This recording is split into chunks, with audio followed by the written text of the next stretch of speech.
8-Man All-Star Game Radio Network continues its coverage of the 31st Annual 8-Man All-Star Games from Trojan Field in Beloit, as 40 of the top players in Division II in the state of Kansas bring their talent to the field in this afternoon's East-West battle. Here with all the play-by-play action of the 8-Man Division II All-Star Game is Dusty Dinas. And we'll welcome you back on our pregame show here in the 8-Man Division II All-Star Game. Looking at some of our area participants, and one of our area participants in the Katy Country 94 listening area is Parker Gates of St. John's Tipton. Gates came onto the scene early in his career for St. John's Tipton. As an undersized sophomore, he tallied 1,304 all-purpose yards, including 665 yards and 11 touchdowns on the ground. He had a total of 17 touchdowns that year, career high, and helped lead the Blue Jays to an 11-1 sub-state runner-up finish in 2013. That matched the team's best ever season in the cooperative. They had an identical finish in 2009. Gates continued to be a threat over the past two seasons, but injuries kept him from living up to his full potential. As a junior, he was rolling through the first four games, putting up 663 all-purpose yards and 11 total touchdowns. However, he suffered a broken tibia in practice leading up to Week 5 that forced him to miss the remainder of the season. Came back determined in his senior season, but in the Week 2 game at Osborne, he suffered a severe ankle sprain that nagged on him all season. He ended up playing in 8 of the team's 9 games, but was fully healthy for a minimal amount of those contests. Still, he put up good numbers, coming up with 834 all-purpose yards and 12 total touchdowns. Gates also registered 46 tackles, 3 tackles for loss, and an interception as a senior for the Blue Jay defense. Overall, in the 4 years Gates was on the Blue Jay team, they went 31-9. Gates is happy to have the opportunity to play one more football game. He told us what it's been like to play with the guys he's played against his whole career and what he expects for the game on Saturday. When you line up against them all throughout the year, and then now you're on the same team as them, it's a little strange at first, but you get used to it and you just become good friends with them and you just build those special friendships with them. And it's pretty normal. You're just kind of like a brotherhood out there. It's probably going to hurt getting hit by some bigger guys, but I'm looking forward to it. It's definitely going to be kind of bittersweet putting them on one more time, but I'm really looking forward to it, just getting the opportunity. Parker Gates of St. John's joins the rest of the 8-man Division II West All-Stars. They battle the Division II East this afternoon. Some area participants from our KNDY listening area include representatives from Axtell High School. Players for the Division II East from Axtell include Colton Bussing, Bryce Cook, and Nathan Porting. And also Eric Detweiler, the Axtell head coach, is the head coach for the Division II East All-Stars.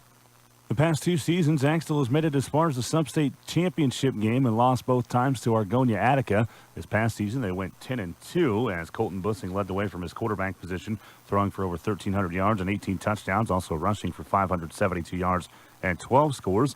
He also had 66 tackles and a fumble recovery on defense. Bryce Cook was Bussing's favorite target in the offense as the end caught 35 passes for 618 yards and 9 touchdowns. And was also a leader on defense with 90 tackles, 3 interceptions, and 3 fumble recoveries for the Eagles. And Nathan Porting also had a solid season on the defensive line with 59 tackles, 3 tackles for loss, and a fumble recovery, while also helping block for the backs in the Axtell offense. Their head coach, Eric Detweiler, again the head coach of the Division II East All-Stars today, and he is very proud of his group and happy to have them here representing Axtell at the Division II All-Star game today. All 3 of the Axtell players, Colton Bussing, Bryce Cook, and Nathan Porting, will join the rest of the Division II East All-Stars with their head coach, Eric Detweiler of Axtell, coming up here this afternoon in the 8-man Division II All-Star game battling against the Division II West All-Stars. Stay tuned. We have much more coming up on our pregame show, including interviews with the head coaches, the Division II West squad, Jeff Hennick of Wallace County, and from the Division II East squad, Eric Detweiler of Axtell. Pregame interviews coming up. We'll be back in 2 minutes. This is the 8-man All-Star Game Radio Network. And Dusty Dunn is back on our pregame show on the 8-man All-Star Game Radio Network. We're joined by Eric Detweiler, the head coach of the Axtell Eagles, and also the Division II East squad here today in the All-Star Game. Coach, getting set for the game on Wednesday, you said that you're one that's played in the game. You were an assistant coach last year, so you know all about the 8-man All-Star Game. I guess what's the difference in being a head coach instead of being a player at this game? Well, maybe a little bit more responsibility, I suppose. But, as a player, you're here and looking forward to meeting with new friends and that kind of stuff. And last year as an assistant, you always got someone to look back to, a head coach that kind of lean on you as it being your first time here coaching. But, as a head coach, I suppose more responsibilities and making sure all the kids are behaving themselves and all that important stuff as well. But yeah, it's been a fun time. What are your thoughts on the group that you have this year that are going to be playing in the game today? The group together as a whole has done a tremendous job. You know, we've picking up on an offense and a defense that's, the terminology is completely different, you know, to most of those kids that have been here. They've been doing a tremendous job on picking up and asking questions. You know, they're doing a great job on listening to each other, communicating with the coaches and one another back and forth. So they've been doing a really good job doing that. You have 3 of your own players from Axtell here in the game. What can you tell me about them and what they mean to the team, and how much does it help to have guys like that can help the other kids on the team learn your system? We got 3 good guys. You know, Colton's a quarterback to come this year, and Bryce Cook played in for us, and then, you know, Nathan Porting coming, and he's going to play some line for us out here, both offensively and defensively, and you know, it's a really good job to have out here. If you know, some of the stuff that we're using my terminology on, and you know, the rest of the kids can kind of lean on them and you know, ask them for questions if they're a little hesitant on asking me or the other coaches on it and stuff like that. And you know, those kids they were excited to come out here and be there. When I got to tell them they got to come out here and play, they were ecstatic to come out here and be a part of this group and hopefully win a ball game on Saturday. You're obviously dealing with great players on both sides in the East and the West, but what do you expect to see from the West, from what you know about their group that they have? Well, you never know. You think you're going to expect what you see, and they're going to do something different on him. You know, they split it out a little bit, and they run some option on us and some power and stuff like that up the middle on us. You never try to outguess them, especially in an all-star game. You get some kids out here that are used to doing something different than what the coaches are, and they kind of go a different direction of what you're leaning. So you kind of got to be prepared on all aspects of the game and kind of go from there. Eric Detweiler, the head coach of the Axtell Eagles and the 8-man Division II East All-Stars. Coach, thanks for the time and best of luck today. All right, thank you. We're joined by Jeff Hennick, the head coach of the Wallace County Wildcats and the Division II West squad this season. Coach, you're in a different situation than a lot of the coaches here. You're just 8 years removed from playing in this game, and now you're a coach, the head coach. What does that mean, and what kind of pride do you take in that and being able to come back and coach? I guess very lucky. You know, and I guess I feel very privileged that coaches, you know, have enough respect for me to trust me with their kids and being able to work with their kids all week. It's a great opportunity. Obviously, you don't want to show your hand to your opponent, but what are some of the strengths that you think your team has this year? You know, I think we've got a lot of speed on our team. You know, we've got a lot of kids who were in state track in sprints.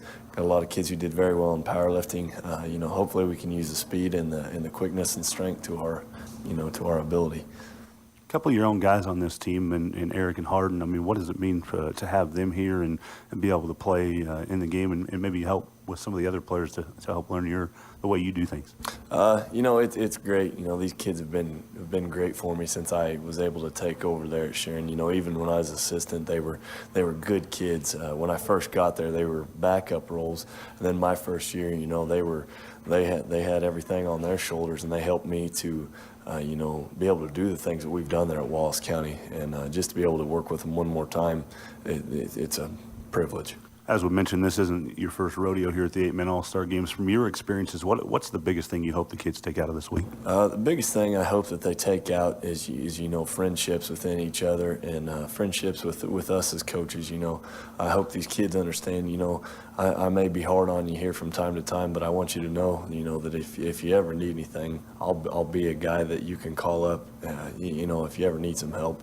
And, you know, just building that bond with them, not only, you know, as a coach, coaching an athlete, but also as a friend outside of sports. I know everybody's here as an all-star, West and East. You can't really always expect to know what you're going to see from the East, but what do you expect to see? I expect them, you know, do some stuff, try to give us fits. I expect them to try to throw the ball on us a little bit, try to get big up front, try to pound at us, try to hit the edge. Just throw some stuff, you know, like any coach would that you're not really expecting. Some different formations to try to catch us in a bad spot from time to time. Jeff Hennick, head coach of the Division II West All-Stars. Coach, thanks for the time. Best of luck today. Thank you. I appreciate it. And again, a big thanks to Coach Detweiler and Coach Hennick for joining us on our pregame show. Stay tuned on the pregame show. When we come back, we'll have the players introduce themselves. We're back in 2 minutes. This is the 8-Man All-Star Game Radio Network.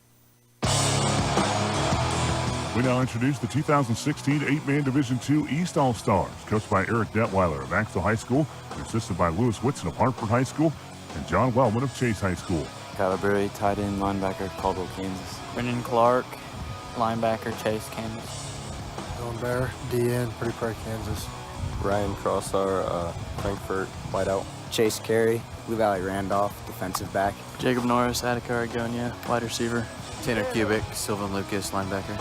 Colton Bussing, Axtell, quarterback. Hunter Frizzell, Connie Kress, wide receiver. Jacob Field, linebacker, Pike Valley. Jordan Steinke, Wilson High School, defensive back. Dawson Carlgren, Pike Valley, linebacker. Brandon Brawyer, Crest, linebacker. Alec McDaniel, Attica, Argonia, quarterback. Jake Lloyd, nose guard, Pretty Prairie, Kansas. Bryce Cook, Axel, offensive end. Ross Keeney, linebacker, D. Caldwell, Kansas. Nathan Fording, Axtell, guard and DN. Troy Francis, Attica, Argonia, center. Tyler Munoz, offensive guard, Chase, Kansas. Now let's meet the 2016 Division II West All-Stars, coached by Jeff Hennick of Wallace County High School and assisted by Doug Oberle of Victoria High School and Lance Barr of Hoxie High School. Peyton Taylor, Hoxie, center and nose guard. Parker Gates, St. John's, running back, wide receiver, defensive back. Drake Rao, Hoxie, fullback, linebacker. Devin Janicki, Shiloh High School, quarterback, running back, defensive back. Nick Iggeson, Otis Bison, fullback. Hardin Perry, nose guard, linebacker, and center. Brady Dinkle, quarterback, Victoria. Edgar Valenzuela, Westkin, running back and defensive back. Ryan Gefeller, Tri-Plains, quarterback and linebacker. Isaiah Warnke, running back, Buckland. Branson Sandoval, Ingalls High School, running back, outside linebacker. Skylar Hansen, Tri-Plains, offensive line, defensive line. Dawson Sandoval, Ingalls High School, Mike linebacker. Joe Dortland, Victoria, quarterback. Landon Walker, safety, Minnehaha, Kansas. Caleb Holiday, Grinnell Wheatland, D-line. Jordan Gehring, O-line, D-line, Thunder Ridge. Brandon Brungard, O-line, Victoria. Daniel Krasinski, Stafford, O-line, D-line. Eric Feller, quarterback, safety, and punt. And now we head back to Trojan Field in Beloit on the 8-Man All-Star Game Radio Network. And again, a good afternoon from Trojan Field in Beloit for the 31st Annual 8-Man All-Star Games, alongside color commentator Wade Gerstner, sideline reporter Chad Hallett. Dusty Nice with you on this fine Saturday afternoon as we welcome 40 of the best 8-man Division II players in the state of Kansas, and a big welcome to our listeners on the 8-Man All-Star Game Radio Network, KNDY AM 1570 in Marysville, as well as 94.1 FM, also 106.1 FM KXKU in Hutchinson, and again, Katy Country 94 KDNS Downs Beloit. And to those listening and watching online at www.8manallstars.com, we're glad to have you all with us today for the Division II All-Star Game. Before we proceed, let us fill you in on how this terrific event became a reality. In 1985, the 8-Man Coaches Association created the Kansas 8-Man All-Star Game. The following year, 1986, area student athletes participated in the first game at Trojan Stadium in Beloit, Kansas. Players are selected by the 8-Man Coaches Committee each December. In 2001, after many requests, the 8-Man All-Star football game became plural as 2 8-man division games were played, and one game being played in the morning and another played in the afternoon. These 8-Man All-Star games rely on the support of the community as well as resources from the North Central Kansas Technical College, Beloit Junior Senior High School, and the Knights of Columbus and the Beloit Rotary Club. Playing the biggest role in handling the organization of the event is the 8-Man All-Star Game Committee, as they work together to cover all the fine details behind the scenes to make sure the games and the entire week of activities go smoothly. Huge thanks to the chairman, Dave Dubert, and the entire committee for their hard work and extra efforts in making this one-of-a-kind event possible in the city of Beloit. The entire week of fun began for the 8-Man All-Stars on Tuesday. They checked into North Central Kansas Technical College, went through team meetings, concluded the day with a hamburger fry at the Student Union. Of course, every day this week consists of practice, but there were other things to do as well. Players went to the movies, attended a NCK Tech College tour, signed autographs, enjoyed the ice cream social at the 8-Man pep rally in downtown Beloit yesterday, and enjoyed a players' banquet and meal last night at the Student Union. Again, now for many of these, this will be the last time they will play football competitively, while others will be taking their talent to the next level in college. Judging by our chats again with the players this week, they're ready to showcase their talents today in the 31st Annual 8-Man All-Star Games here at Trojan Field in Beloit. The officials for today's games here in the 8-Man Division II All-Star Game are Rodney Pullen, Byron Pullen, Scott Creer, George Ebert, and Dave Johnson. And trainers this week and in today's games have been Steve Schrader and Brett Macklin. They always do a fine job of keeping everybody healthy throughout the week. For the most part, we've done that. There is one player that will not be able to play in today's game due to a hand injury, and that was Troy Francis from Attica, Argonia. So he's the only one on the Division II East squad that's not able to make it to today's All-Star games, or play in today's All-Star games due to the injury that he suffered earlier with his hand earlier this week. So everybody else is healthy and ready to go in today's 8-Man Division II All-Star game. And we're ready to go as well. One thing I do want to mention while we have time in this pregame show about the Division II is last night at the Players' Banquet, they did honor the Jerry Slayton Most Inspirational Award winner, and I waited till Game 2 because both it was the co-winners this year. One of them was Jace Souther from Frankfort, who unfortunately was in a car accident and is in a coma right now and not able to play for the Division II East team. Jace Souther of Frankfort is one of the representatives that won the Jerry Slayton Most Inspirational Player of the Camp Award. And the other Inspirational Player Award was actually the entire representation from Wallace County High School.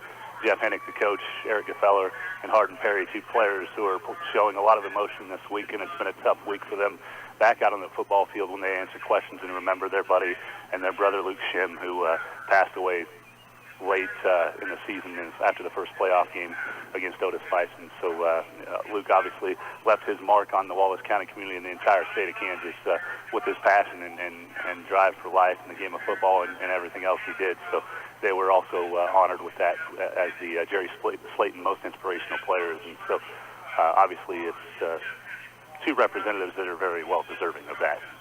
Absolutely. All right, so we got that, and now we'll move on and tell you who our starting lineups are here. We got time here in the pregame show, and tell you about the 8-man Division II East offense. First of all, we'll start with their quarterback is Colton Bussing, a 5'11", 175-pounder from Axtell High School. Also running back for the Division II East will be Brendan Clark from Chase, 5'9", 170. And Alec McDaniel of Argonia Attica, a 5'10", 160-pounder, is the other running back. He was a quarterback for Argonia Attica, a team that made it to the state championship game and fell to Victoria. So obviously he's got talent and definitely a very solid runner for this 8-man Division II East squad. On the line, Dawson Carlgren at center from Pike Valley, 6'3", 185. The left guard is Ross Keating of Caldwell, 6', 185. And the right guard, Riley Munoz from Chase, 6'1", 265-pounder. Also at right end, Bryce Cook of Axtell, 6'2", 155-pounder is the right end. The left end is Ryan Krashauer from Frankfort, 5'10", 170-pounder. That is the 8-man Division II East offense. Also, the 8-man Division II West defense that'll go against that D2 East offense. At nose guard is Skylar Hansen from Tri-Plains Brewster, 6'2", 190-pounder. Nathaniel Krasinski of Stafford, the defensive end, 6'6", 280. He's clearly the biggest player in the camp this week at 6'6", 280. Again, Nathaniel Krasinski of Stafford. Also defensive end for the West is Caleb Holiday of Wheatland, 6'2", 185-pounder. Drake Rao of Hoxie is one of the linebackers, a 5'9", 175-pounder. Hardin Perry of Wallace County, 5'7", 180 pounds, is one of the linebackers as well. Corners are Edgar Valenzuela of Weskin, 6', 175-pounder. And the other corner is Joe Dortland of Victoria, 5'8", 155. Brady Dinkle, who was the starting quarterback on Victoria's state championship team in 8-man Division II, also a safety, and he'll be playing on defense today, playing the safety position, 5'9", 170-pounder for the Division II West. Right now on the field, they're actually honoring and talking about Luke Shim, who we just mentioned a little bit ago. His parents are out there wearing a number 4 honor jersey as well as his mom, and definitely an honor to have them here today to talk about Luke and his life. So that's what's going on out on the field currently. We'll get you the 8-man Division II West offensive starters as well. Peyton Taylor from Hoxie, a 5'10", 195-pounder, is the center. Left guard is Jordan Gearing from Thunder Ridge, 6'2", 245 pounds. Right guard Brandon Brungard, All-State first-team selection this year from Victoria, 6'2", 190-pounder. Devin Janicki from Shiloh is the left end, 5'11", 190-pounder. Landon Walker is the right end from Mineola, 6'4", 200 pounds. Eric Gefeller of Wallace County, 6', 180 pounds, is the quarterback. Isaiah Warnke of Buckland, 5'10", 170 pounds. One of the is the tailback, and the fullback is Nick Higgison from Otis Bison, 5'11", 175-pounder for the Otis Bison Cougars this past season.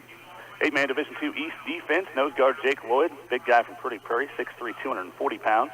His teammate Dylan Bear is lined up to his right at an end position, 6'2", 220 pounds from Pretty Prairie. Jacob Field of Pike Valley, the other defensive end, is 6'3", 225-pounder. Middle linebacker is Brandon Browyer from Crest, 5'11", 205 in the middle. Outside linebacker Kyler Brewy of Caldwell, 5'10", 170. Tanner Kubik is the other linebacker from Sylvan Lucas in our area at Katy Country 94, 5'9", 155-pounder. Jacob Norris from Argonia Attica is one of the safeties, 6', 185. And Jordan Steinecke of Wilson is the other safety at 5'8", 170. You also see today for that Division 2 East team is Nathan Porting, that's from Axtell. He's going to be playing in the game. We mentioned Bryce Cook as well, and the Axtell representatives that we talked about early in the pre-game. Colton Bussing of Axtell also at that quarterback position. So kind of looking at some of the area players. And Parker Gates of St. John's and St. John's Tipton, we did not hear about in the starting lineup, but he is playing as well in the 8-man Division II team. So kind of a look at some of the guys that we didn't talk about that are starting. Also look out for twins Branson and Dawson Sandoval for Ingalls. And Ryan Gefeller of Tri-Plains is also a member of that Division II West team that we did not mention in the starting lineup. So we're going to pause right now. We'll have the National Anthem coming up here on the 8-Man All-Star Game Radio Network, and we'll keep it right here for the National Anthem.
And there's our National Anthem as we get set here for kickoff here soon in the 8-man Division II All-Star Game.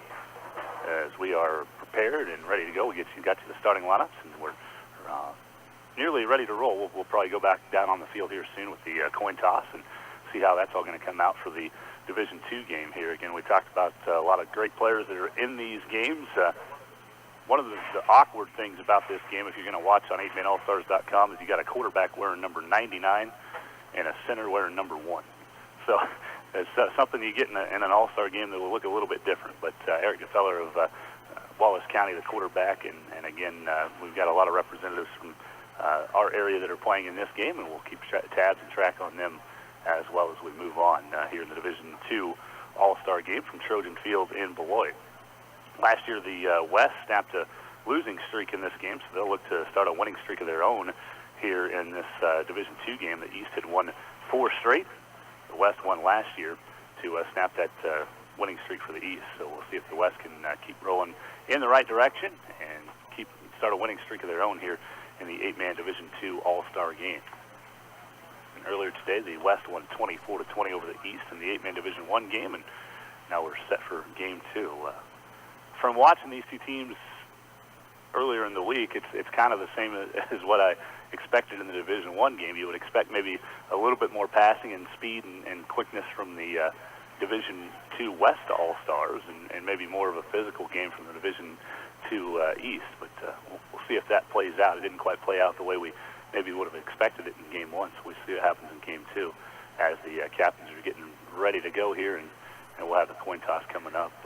You just never know what to expect here in the All-Star games, and we'll see if the West can start slinging it around. You got guys like Riley Munoz that are leading that front line for the East, and obviously they've got probably more of the overall size. We talked about Krasinski from Stafford at 6'6", 280 on the West.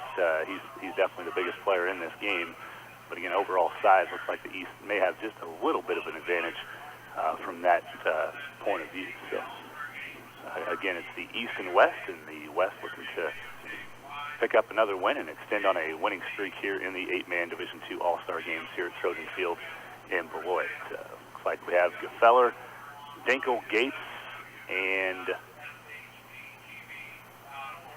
Hageson, I think, or actually that's number 3 for Hoxie. That's Rao, are the captains from the West. And for the East, coming in, we have Jacob Norris, Riley Munoz, Alec McDaniel, and Colton Bussing headed to the center of the field here for the 8-man Division II East All-Stars. So we'll go down to Chad. He'll have everything here on the mic from the middle of the field with the coin toss.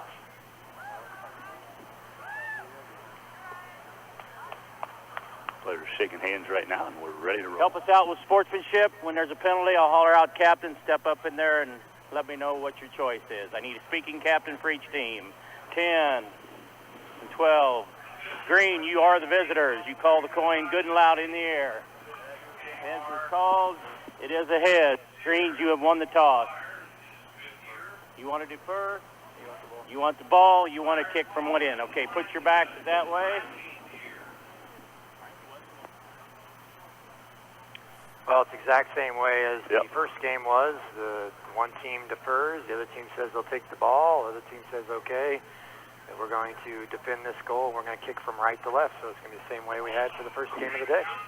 So we'll kick off that way, and the East will have the ball first. Looking forward to today's action. Again, East lineup on offense, Bussing of Axel at quarterback, running backs Clark of Chase, McDaniel of Argonia and Attica. Center is Cargo to Pike Valley, Keeney and Munoz from Caldwell and Chase in the guards, and then the ends are Crashauer and Cook from Frankfort and Axel. Again, big thanks to all of our listeners here today as we get set to kick off the second game of the day here on Katy Country 94.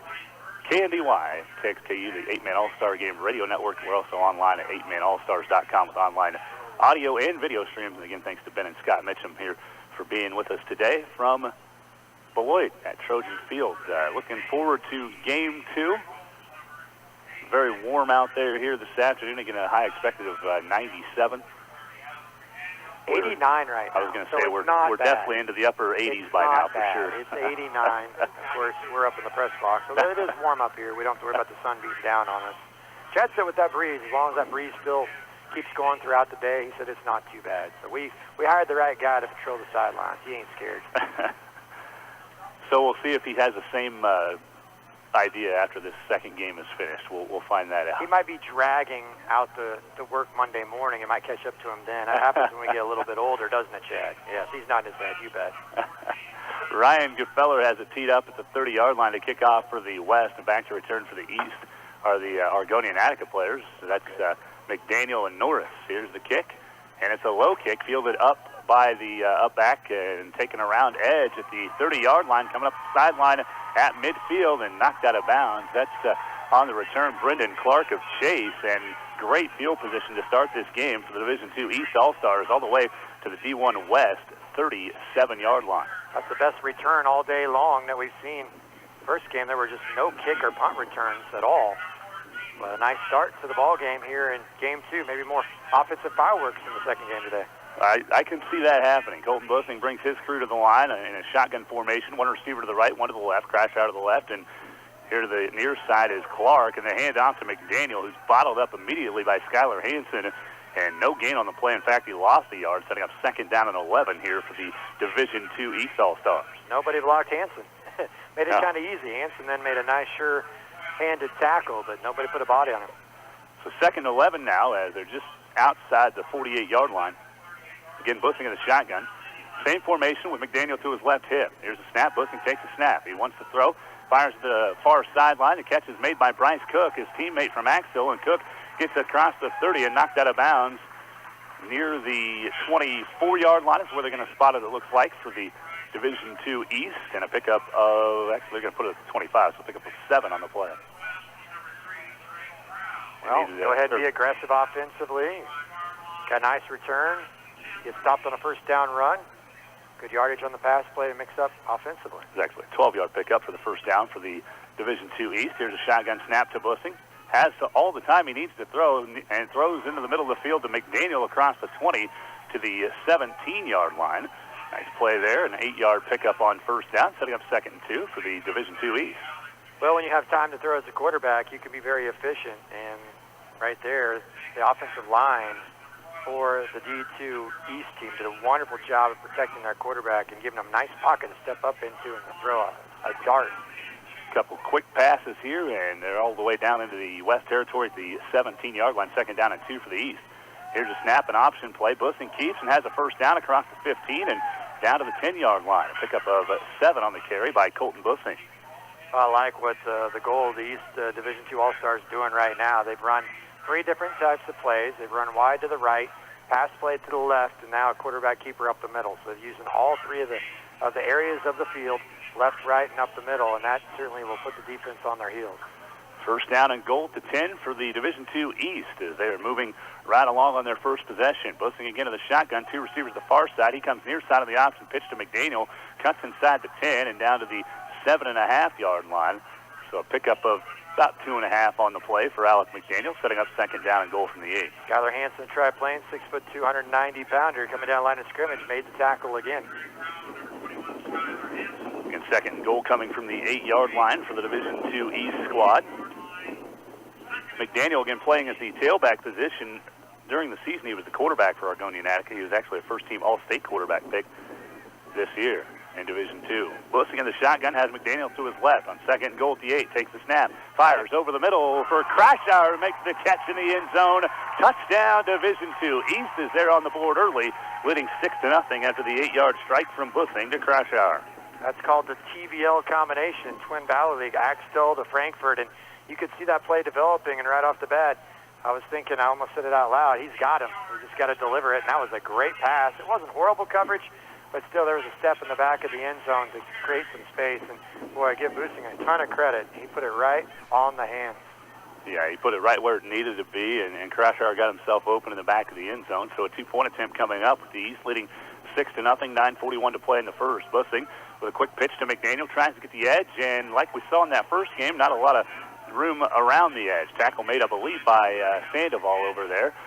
It was Branson Sandoval of Ingles making the stop, and that's a two-point attempt that fails for the Division II East. They lead 6-0 with 9:41 to play here in the first quarter. How long did you have that pass play for the touchdown? 8 yards. 8 yards, all right. Great start. Well, that's pretty impressive. You get the ball, you march it right down the field, and like we said, I thought the play calling was fantastic, mixing it up, pass, run, stretching the field. And now it's time for the D2 West squad to respond, and we saw that in the first game today. One team scored, the other one responded, and we were in for a pretty good game. And we'll see if they can react and those defenses can make those adjustments like we saw in the first game as well, because that's what it's going to be. That's always what it's about here in an all-star game. You know you're going up against great players, and you got to make those necessary adjustments, and we'll see what happens here for the Division II West squad on their first possession. They will have Dinkel and Janicki back to return here in the return game. You know, 6-0 early lead, 9:41 to play first quarter on the 8-yard touchdown pass from Bussing to Crashauer. Kicking is Jacob Field from Pike Valley. If I ever call him Braden today, I apologize. I already told him that earlier this week. But Jacob Field is kicking for Pike Valley, has it teed up at the 30-yard line. As we mentioned, Dinkel and Janicki back to return. A high end-over-end kick. Janicki will get it, or actually Dinkel will get a chance at it at the 3-yard line. To the 5, out to the 10, and across the 10 near the 14-yard line where he's bottled up by 3 Division II East members, Norris and Carey in on the tackle for the Division II East, and they'll spot it right at the 15, first and 10 for the Division II West squad. Tanner Kubik of Sylvan Lucas also in on the special teams tackle. Again, Eric Gefeller, the starting quarterback for the Division II West team, brings his troops to the line of scrimmage. Warnke, the tailback, and Higgis, actually, they're going to put Sandoval in it to start this game. A little bit of a change in the starting lineup there. So Branson Sandoval in at tailback and Higgis in at fullback. Sandoval gets the carry on the first play, tries to get around the edge and has nowhere to go. Nathan Porting of Axtell in on the tackle and a loss of a yard for Sandoval. Similar to what happened with the Division II East squad, a loss of a yard on their first play. Well, we've seen it in the first game today, and we've seen it so far for both teams in the second game. Trying to run outside, a little bit more difficult in an all-star game than it is during the regular season. Yeah, so second and 11. Branson Sandoval during the regular season ranged for 1,500 yards and 28 touchdowns, and a loss of a yard on his first carry today. Gefeller steps under center. The lone setback is Higgison. One receiver to the near side, that's Gates. As Gefeller takes the snap and handed it off to his running back Higgison for a gain of a yard. And let's head down to the field with Chad. I'm here with Axtell quarterback Colton Bussing. Colton, how important was it for you guys to get off to a good start? You mix things up, a little run, a little pass, and a nice throw and catch with your TVL rival there in the end zone. Yeah, you know, it was a really good momentum builder for us. That's going to be a big thing in this game, getting momentum and keeping it. You know, even if anything bad happens, we just got to keep our heads up and keep going. Yeah, I mean, he made a good route, and up at the ball where he needed to be, and he came down with it, so that was good. Back to you, Dusty. 3rd down and 10 for the West. Now a high snap to Gefeller in the shotgun. Throws over the middle. Gates makes the catch at the 25 and out to the 30-yard line. Big time play there. Pickup of 15 for the Division II East on the connection from Gefeller to Gates. Yeah, lucky that wasn't picked off. 2 defenders had a chance to pick it off. Somehow was able to thread the needle for a completion. A lot of congestion in the middle of the field. So that sets up 1st and 10 now for the West at their own 30-yard line after the 15-yard pass play. 8:05 to play, first quarter, 6-0, the East with the advantage. 2 receivers to the far side, 1 to the near side. Again in the pistol formation is Gefeller. He takes the snap, quick pitch goes to Dinkel. Dinkel gets around to the 30, 35, cuts back inside at midfield to the 35, 30, 25, nearly ran into his own player to the 15, 10, 5, touchdown. Dinkel takes it in from 50 yards out, and the East is now tied by the West at 6 each on the big play by the West offense on the run by Brady Dinkel.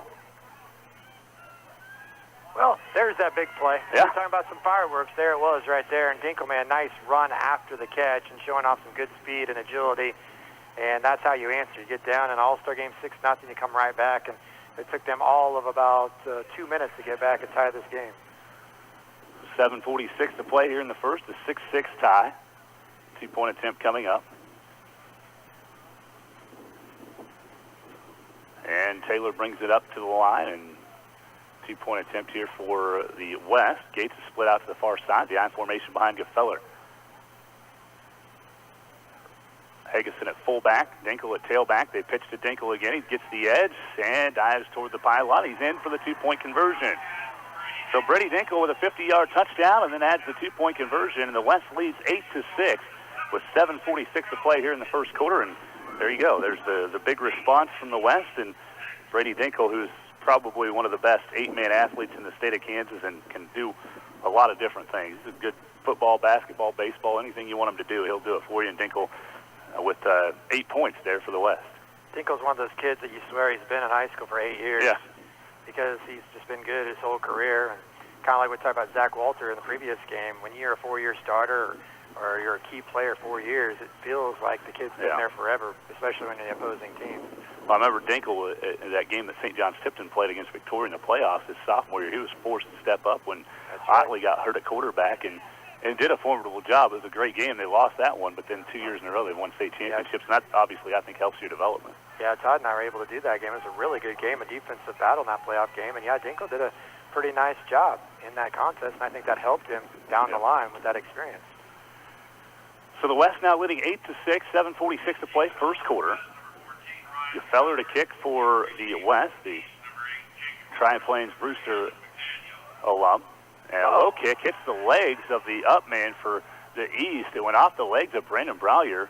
The East is able to jump back on top of it. I think it was Porting that recovered there from Axtell. So first down for the East as they'll start this drive at their own 33. Dangerous.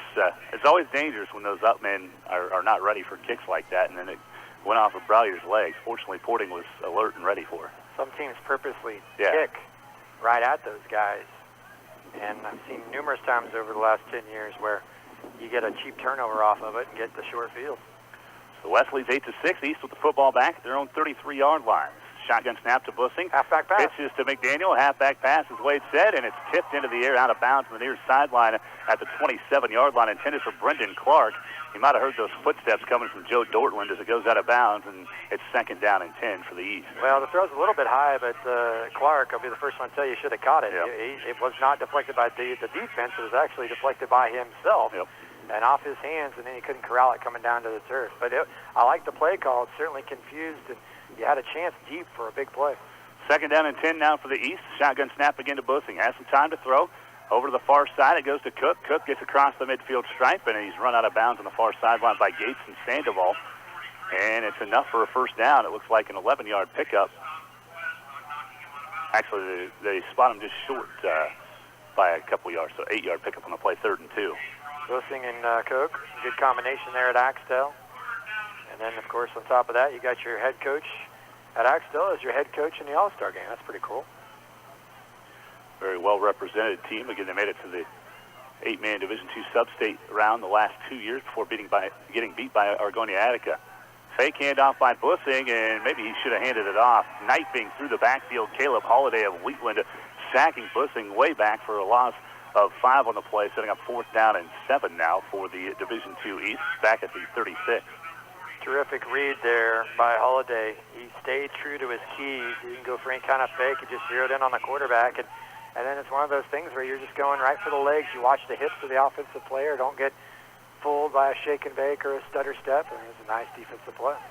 4th and 7 at the 36. This is a position where they've had Dinkle come up, and it does look like the East is going to go for it here with Bussing in the shotgun. He takes the snap, and it's actually a pooch punt. And you just never know what's going to happen at this part of the field. And Bussing goes ahead and punts it away, and it goes inside the 10, down at the 7-yard line up by Krashower. So the West will start this possession at their own 7, leading 8-6 with 6:45 to play in the first quarter.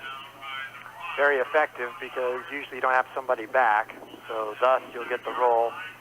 And it's exactly what you said, it's a pooch punt. Now the danger with that play, though, is you better get good blocking up the middle because you're not taking your normal drop as a punter when you're lined up in the quarterback position in the shotgun.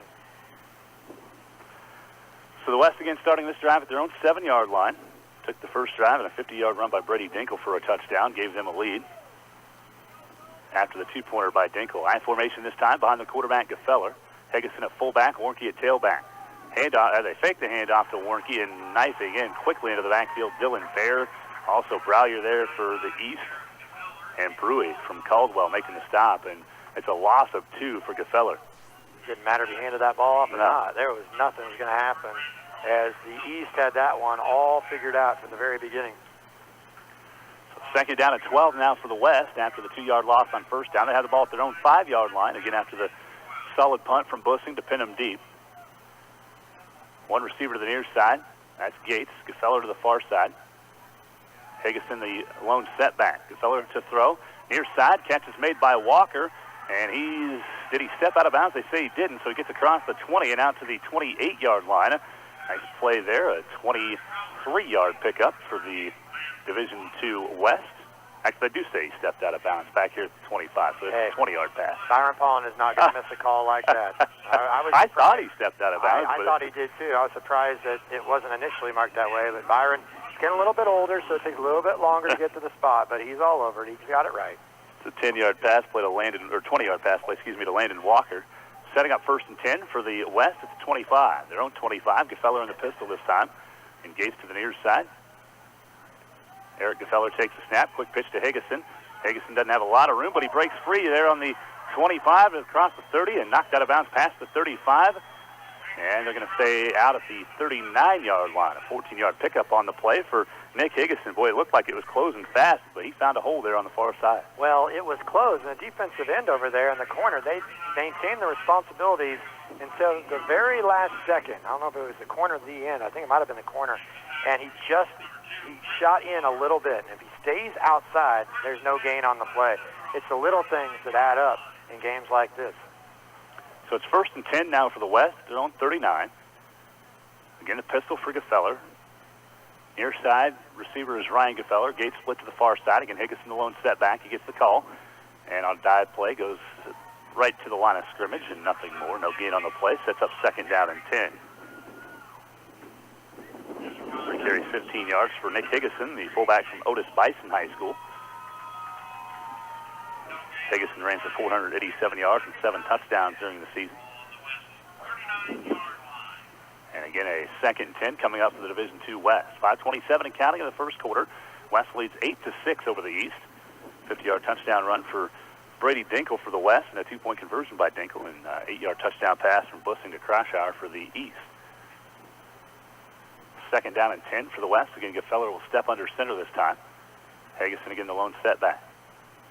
Gefeller fakes the handoff. It's a keep the whole way, and again, nowhere to go as he's bottled up by Brendan Clark from the East, and a loss of maybe a half a yard on the play. Sets up 3rd down and 11. So Gefeller now 2 carries, and he's gone backwards on both of them. Here we go with a 3rd and long for the Division II West. Different package coming in, which means they're probably going to spread things out a little bit here on 3rd and long. 3rd and 10 for the Division II West. Again, leading 8-6 with 4.5 to play in the first quarter. Gefeller in the shotgun takes the snap. Has a little bit of time, throws near side, looking for Walker, diving at the 23-yard line. That falls incomplete. McDaniel and Norris in on the coverage there from Argonia and Attica, both of them, and pass falls incomplete. We have 4th down and 10 at the 39-yard line, or 39-yard line of the West. Not a bad throw. You put it only where the receiver could get to him. Let him just a hair too far, and as you mentioned, excellent coverage by the D2 East. So 4th and 10 coming up for the West near midfield. We'll see what they decide to do. Gefeller is the punter, I believe, for the West. So, again, it could be the same type of situation. Right now they're in an offensive set. 2 receivers to the far side, 1 to the near. It's actually a direct snap to Dinkle. Dinkle looking for a wide-open Gates, who makes the catch inside the 20 and down to the 16-yard line is Parker Gates. 25-yard pass play sets up 1st and 10 at the 16 for the West. Yeah, Parker was wide open. And Dinkle caused all kinds of problems for you when you're trying to defend him on defense because he can run and he can throw it. That's a 25-yard pickup there. 2 catches for 40 yards for Parker Gates. That's the 16-yard line, 1st and 10. Gefeller will step under center now, the tight I formation. They have Janicki and Walker on the ends when they're in the tight I set. Gefeller takes a snap, quick pitch to Warnke, who gets to the 15, then fumbled it. It's picked up by the East, and a turnover for the West.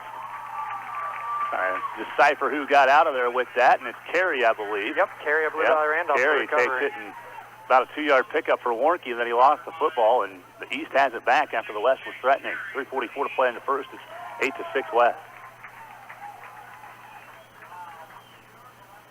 Well, that's a big turnover. They were driving, looked like everything was going their way. The nice pass play to Parker Gates, get him down the field, and then boom, turnover. And we saw what happened in the first game today. Even though the East had 4 turnovers, they only lost by 4, but no doubt, had they not turned the ball over, they had a much better chance of winning. And first big mistake of the game right there. So the East has the possession back. A direct snap to Alec McDaniel in the backfield, who gets across the 25 and out to the 26-yard line. Is the official spot.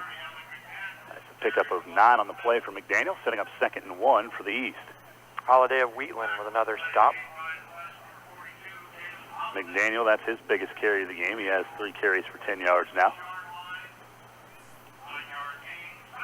Rushing has not been a threat yet for the East, but we're going to try to get that going here on this possession, it looks like. Again, Bussing in the shotgun as Brendan Clark moves over to the left side for Chase, and the near side is Bryce Cook from the East team. Again, direct snap. There's actually McDaniel again, who takes the snap, gets across the 25 and out to the 27. A big hit as McDaniel's taken down, and that is enough for a first down and a pickup of 3. 1st and 10 for the East. Nice play again. Holiday was there. We mentioned his name a lot. Hardin Perry of Wallace County with a nice stick as well. The East with 1st and 10, and they have the ball at their own 28-yard line. 2:47 in counting, first quarter. The West again leading 8-6. Big takeaway by the East to get themselves back on offense here and in good shape as Bussing and McDaniel again. Bussing at quarterback takes the snap. Quick wide receiver screen over to the bubble screen over to Brendan Clark as he gets across the 30. Knocked out of bounds near the first down marker. Looks like he's going to be a yard short, setting up 2nd down and 1 on a 9-yard pass from Bussing to Clark. Yeah, he bobbled it, but recovered. Saw it all the way in. First catch of the game there from Brendan Clark. And he had the opportunity on the sideline that just missed, but he catches 1 for 9 yards, setting up 2nd down and 1 at their own 37-yard line. Again, Bussing in the shotgun with McDaniel to his right side. Hard count, got Perry to jump, and I believe that's a 5-yard penalty that'll move the sticks and a first down for the Division II East. Let's go down to the field with Jack. I'm down here with Dylan Bear from Pretty Prairie. Dylan, just give us your overall impressions of the experience this week and your thoughts on the game so far. It's been a good time. Met a lot of new people. We had a lot of fun. And we're having fun now. It's a little warm, but we're going to keep after it. Well, let's go back to the play. 1st and 10 here for the Division II East after the 5-yard penalty. And running near side is Colton Bussing, picking up 4 on first down, sets up second down and a long 6 for the Division II East.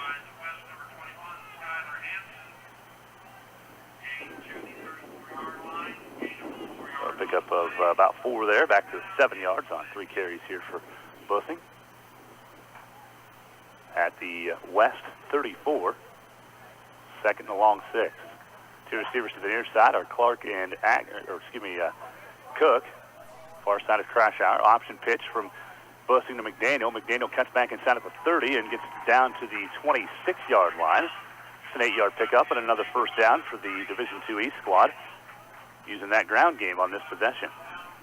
The big boy, Krasinski of Stafford, 6'6", 280, made the tackle.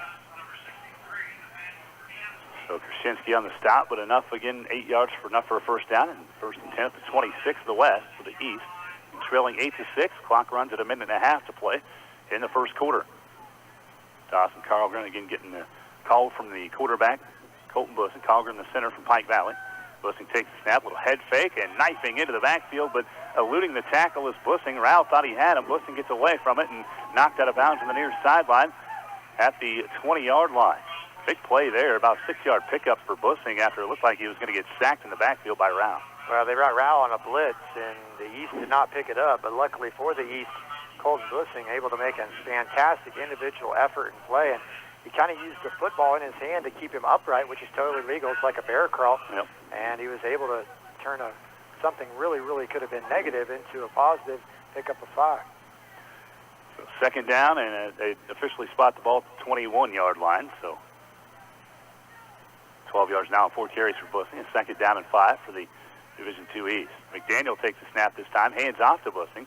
Bussing gets back to the line of scrimmage, and that's it. No gain on the play, third down and 5 for the East. Arden Perry with an outstanding tackle. Hard hit. Arden Perry from Wallace County. Clock inside a minute with 56 seconds to play first quarter. It is 8-6 in favor of the West. Interesting how they're running this offense, kind of alternating with McDaniel and Bussing. Two were very good quarterbacks for their respective teams here this season. Bussing threw for 1,300 yards, 18 touchdowns, and just 3 interceptions, and also ran for 572.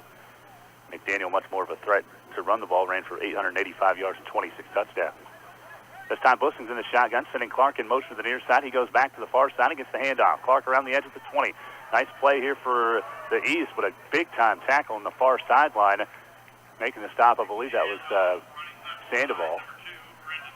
It was Dortland of Victoria. 30. That was a terrific play. That saved a touchdown. I know as he dove, gave up his body, and was able to trip him up.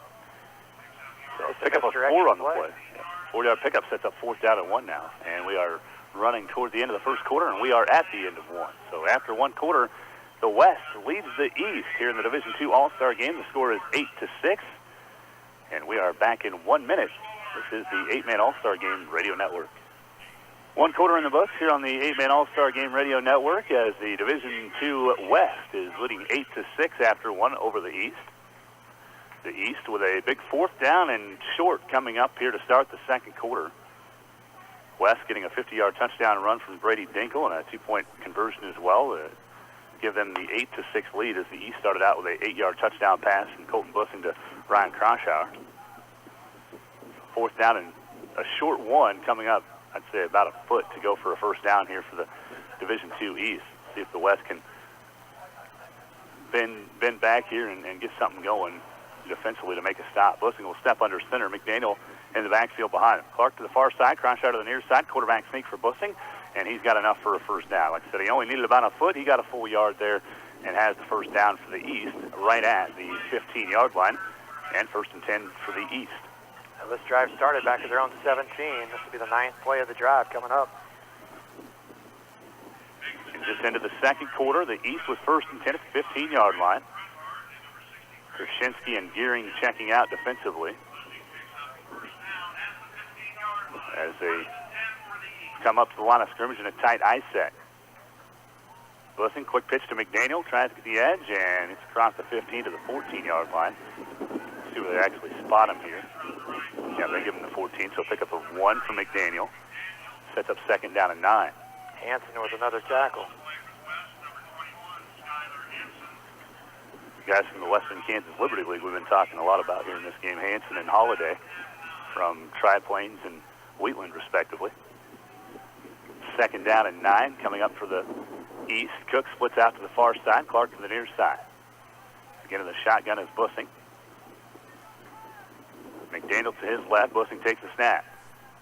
Rolls right, has some time, throws over to the far side and is picked off in the end zone. Dinkle has the interception from Victoria for the D2 West. He gets out to the 20-yard line. Intercepted by Dinkle and brought out to the 20. 1st and 10 for the West, the first turnover of the game for the East. That comes at 10:49 to play here in this first half, and identical to what happened on the West last drive. They were moving the football and then fumbled it. East picked it up. East on a drive, and a turnover gives it back to the West. Well, you throw the ball late and over the middle of the field. Many times it turns into something like that. And Dinkle is reading the eyes of the quarterback, Boosting the entire way, and that was an easy pick and a nice read. Again, the West with the ball back and a 2-point lead. They have it just outside the 20, 21-yard line is where they officially spot it here. Gefeller steps under center. One receiver to the far side, and the lone setback is Higgison. Sandoval to the far side. Gefeller falling down, pitches to Higgison, and that play was basically busted right at the snap as Gefeller really just couldn't get his footing, and Higgison stopped for a loss of 2 back to the 19. Jake Lloyd of Pretty Prairie in on the stop.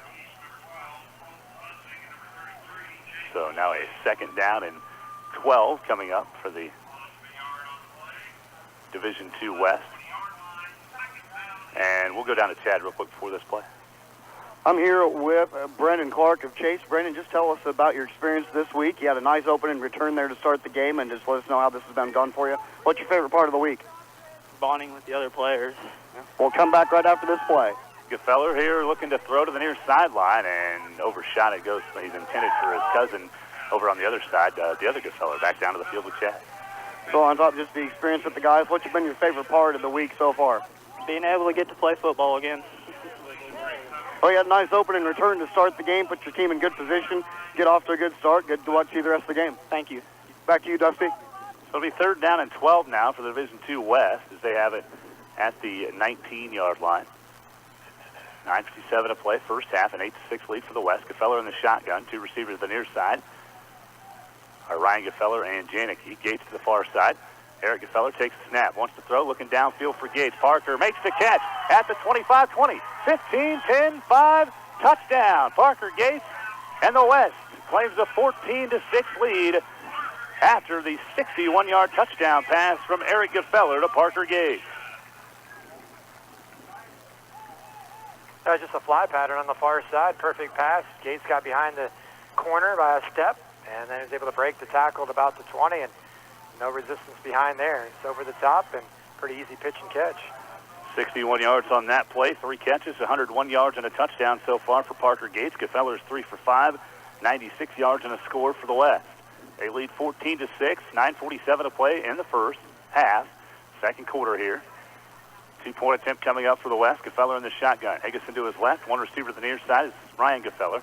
Eric takes the snap, looks to pass into the back of the end zone to a wide open Landon Walker of Mineola, who makes the grab for the 2-point conversion, and the West leads by 10, 16-6, with 9:47 to play in the second quarter. Nice quick hitter again there. 2 big plays have been the scores for the West. 50-yard run by Dinkle, and now a 61-yard pass from Gefeller to Gates. And Walker just on the back end of the end zone. Wide open, and we were talking so much about how well the secondaries played in the first game today. The secondaries haven't been quite as sharp in game number 2. So again, the West now leading by 10 after they get the score and the 2-point conversion.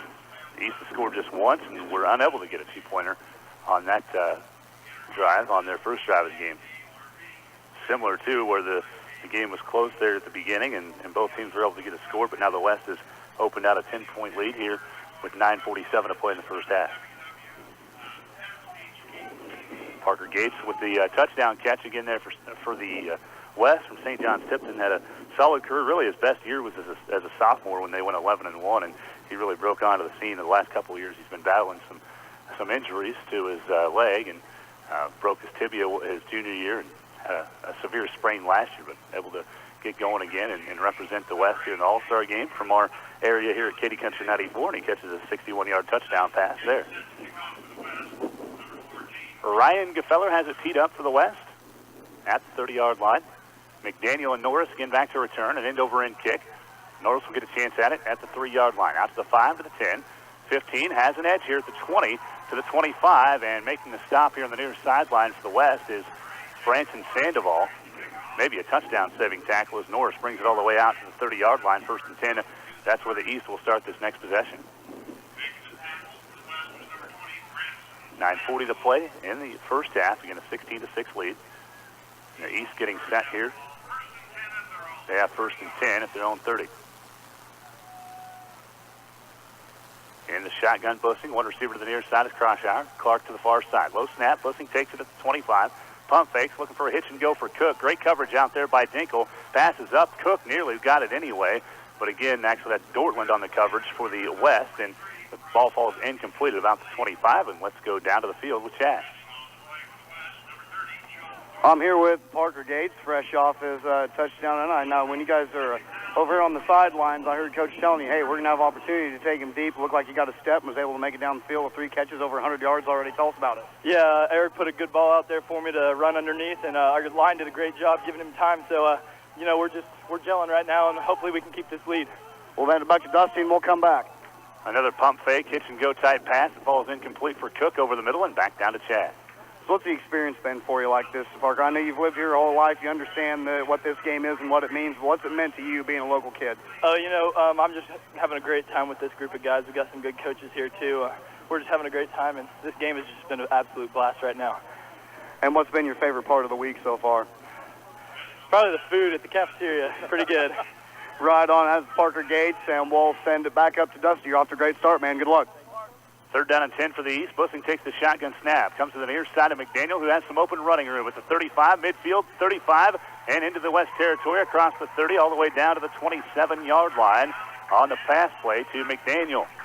23-yard pickup. That's 23 yards from Bussing to McDaniel. 68 yards passing now for Bussing on 6 of 10, or 6 of 9, I should say. McDaniel with 2 catches for 31 yards. 1st and 10 for the East at the West 27. High formation this time. Bussing steps under center, takes the snap, fakes the fullback, and gives to McDaniel, who got tripped up. Walker and Drake Rao made the play. Keeney, yeah, they were going at it, and then the play was made over there to pick up of a yard for McDaniel. Rao just submarined the ball carrier, shot through a gap, and that was a heck of a play by Drake Rao of Hoxie. Pick up a 1 for McDaniel, 23 yards on 7 carries for Alec. Still really haven't been able to get that running game going the way they might want to so far. 68 yards passing again for Bussing. 16-6 the score in favor of the West. East again threatening. 2nd down and 9 at the West 26. McDaniel takes the direct snap, fumbles it, picks it back up and starts running. Gets across the 30, or the 25, and down to the 22-yard line. Nice play there by McDaniel to pick up 5 yards and sets up 3rd down and a short 5 here for the East squad. Hanson with the stop. Skylar Hanson, Tri-Plains. We mentioned his name quite a few times. Landon Walker is the one that really messed up the play initially, and that forced the fumble. But then McDaniel had the presence of mind to pick it up and turn it into a good game. Walker, a physically imposing player out there, stands 6'4", 200. He had 62 tackles and 4 interceptions this season, and he talked about Hanson as well, who had 81 tackles this year for Tri-Plains. In a hard count, nearly got him to move. Bussing, pressure comes from Perry. Bussing somehow gets rid of it. Cook makes the catch for a pickup of about 2 yards. Boy, Hardin Perry came in hard on Bussing and looked like he was going to get a sack, but in the end, it sets up 4th down and 2 now as Bussing was able to get rid of it to Cook on the far sideline. Man, that was disaster written all over it a couple different ways, but somehow, some way, there was no green jersey there to pick off that pass. It was just a lollipop straight up in the air, basically, and luckily for the East team, they were able to complete the pass. 7:10 to play in the first half, 16-6. West with the lead. The East has 4th down and about 3 to go for a 1st down. They have it at the West 20. We're down to 7 minutes now as Bussing takes the snap. Runs to the near side. Quick pitch to McDaniel. And right there reading the play the whole time was Dortland. A loss of 2 and a loss of the football. A turnover on downs for the East squad, and the West has it back, winning by 10. That's just a heck of a play as well. Dortland shot through. Here's the thing about these 8-man All-Stars. They've seen almost every play in their career, and they can identify. They can see. Sometimes you can see what's coming before it actually happens. So you're anticipating, or you've got a good beat on where the play is going. Maybe somebody tips you off just from scouting things. Now, you won't get that off an 8-man All-Star game, obviously, scouting all the All-Stars, but that was just a really, really good read by Dortland. So the West has the football back now, leading 16-6. They have 1st and 10 at their own 22. 6:53 to play first half. Gefeller under center takes the snap, hand off to fullback Higgison. Breaks the first tackle, gets across the 25 and out to about the 26, where he's met by the defenders for the East. Jacob Norris with the tackle from Attica. And we have the official spot to the 27th, pickup of 6 on the play, and it's second down coming up for the West. Well, 16-6, with 6:28 to go here in the first half, and so far in this ball game, we've seen some big plays. A 60-yard touchdown pass to Parker Gates, 50-yard run by Dinkle. That's been the 2 scores for the West. High formation behind the quarterback, Gefeller. Higgison at fullback, Sandoval at tailback. Sandoval gets the call this time. Gets across the 30 and makes this manageable 3rd down and 2 coming up for the West. As that was Branson Sandoval, on the carry, his second, and he now has 2 yards rushing on those 2 carries. Jake Lloyd of Pretty Prairie with the tackle for the Division II East. Branson Sandoval, his brother Dawson Sandoval are both playing in this game from Ingalls. They're both headed to Dodge City Community College to major in nursing. They are twins, if you were wondering.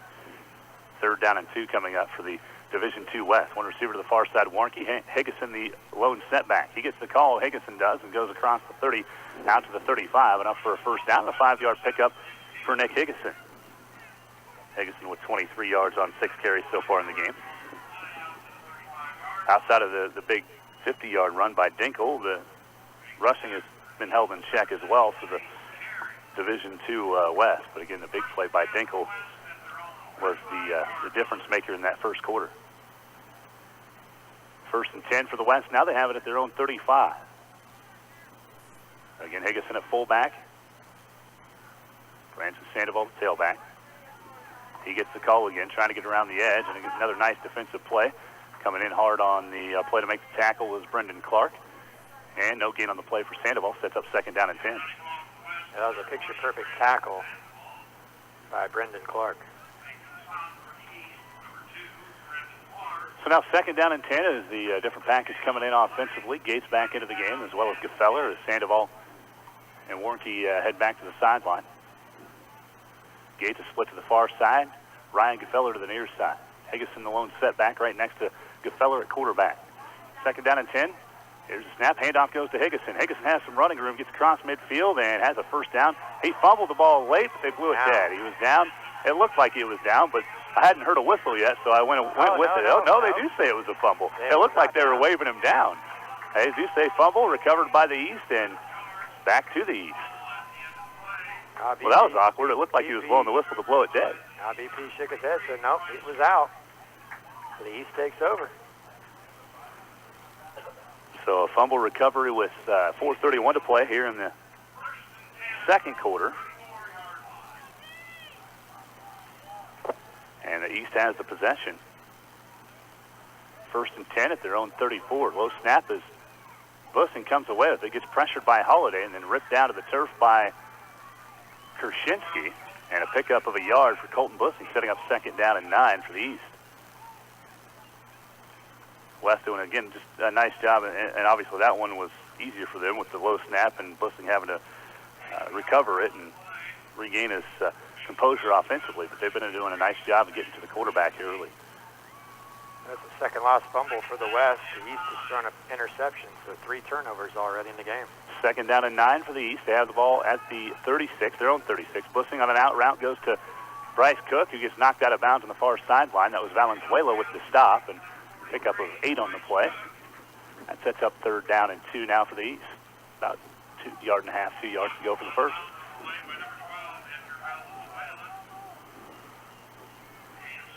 Those out routes, you can obviously tell that Cook and Bussing are very familiar with each other. They know where to put the ball. He knows where Bryce is going to be. And 3rd down and short coming up now for the East, looking to keep this drive alive. 3:50 to play, first half, 16-6 West lead. Clock did stop as Cook went out of bounds on that last play. And stepping under center this time is Bussing. Kershensky was the lone setback at fullback. He gets a block for Bussing, and Bussing gets around the edge enough for a first down out to the 33-yard line of the East, or the West, excuse me, a first down for the East. About a 3-yard pickup there for Bussing.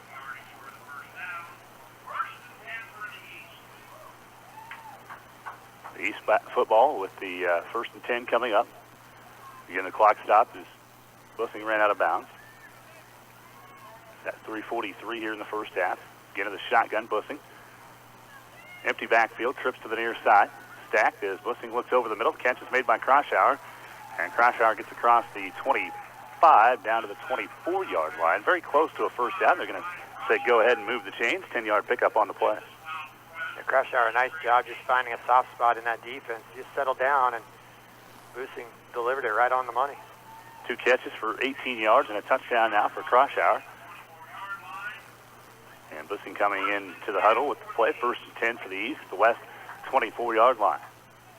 It's a 10-point lead for the West, 16-6. Bussing in the shotgun. Trips are stacked to the far side this time at an empty backfield. Coming in motion, though, to the near side is Clark. He goes back in motion to the far side. Saw that play earlier in the first quarter, and this time the West was definitely ready for it as Clark got bowled over by Valenzuela. Initially on the stop was Hanson, and that's a loss of a yard on the play for the East. Hanson's a stud. We were talking about Williams earlier. Hanson has been all over the place, man. They can tackle after tackle, both ways laterally. Again, as we talked about earlier, he was all over the place with 81 tackles and 15 for loss and 6 sacks this season for that Tri-Plains Brewster squad. 2nd down and 11 now for the East. We're down to 2:40 to play in the first half. A snap to Bussing in the shotgun. He had all the time he needs to throw. Looks down the field for McDaniel and overshot him in the end zone. Incomplete. Near the star on the East logo here in the defensive backfield, the coverage was not there. Dortland got beat, but the pass just over the head of McDaniel and incomplete. I thought McDaniel had just a little hiccup in his step. I don't know if he just hesitated. All it has to be is for a nanosecond. Yep. It just seemed like he didn't quite complete that route. I don't know if he let up thinking that the ball was going to be a little underthrown or what, but it just seemed to be a little bit of a slowdown. Not a lot, but just enough to where it's a game of inches, and they just missed completing it. 3rd down and 11 now for the Division II East squad with 2:34 to play first half. They trail 16-6. Low snap. Bussing takes it, fires over the middle. Kroshauer, they were looking for a hook and ladder there, and it didn't happen because Kroshauer was taken down immediately by Joe Dortland. Still a pickup of 5, so 4th and 5 coming up for the East, and we're going down to the field. I'm here with Jacob Field from Pike Valley. Jake, just give us an idea of what your experience has been like this week, and what's the best part of the week for you so far. It's been pretty warm, actually, but no. Yeah. No, I'm telling you, we're out here, and, you know, we got a great group of guys out here, and I think we bonded better than any team. You know, we messed around a lot, but when it comes to practice, you know, we got really serious, and we've had a hell of a time. All right, we'll send it back for the play. 4th and 4 at a crossing pattern. They throw the screen to the wide receiver there, making the catch. I believe that was Cook, and he's very close to a first down on this 4th down play. Wait and see what the official spot and signal is. They may have to measure this one. It looks like they will. So they will take a timeout for measurement to see if they got the first down. A big 4th down play here for the East. Catch again was made by Cook, and we'll see what happens when they stretch the chains. He's close. It looks like he's got it. They stretch him out, and he's got it by the nose of the football. First down for the East, and they have it at the 14 of the West. So a minute 47 to play in the first half, and a 16-6 West lead. They get 5 yards, 99 yards passing now for Bussing so far in this first half. Bryce Cook has 5 catches for 35 yards for the East. Again, they found each other. They found each other quite a bit throughout the season, and Cook had 618 yards, 9 touchdowns receiving so far this year as a senior. So a nice showing here today as well for Cook and Bussing. It's always interesting to see, especially when you're running that offense of Coach Detweiler's at Axel as well.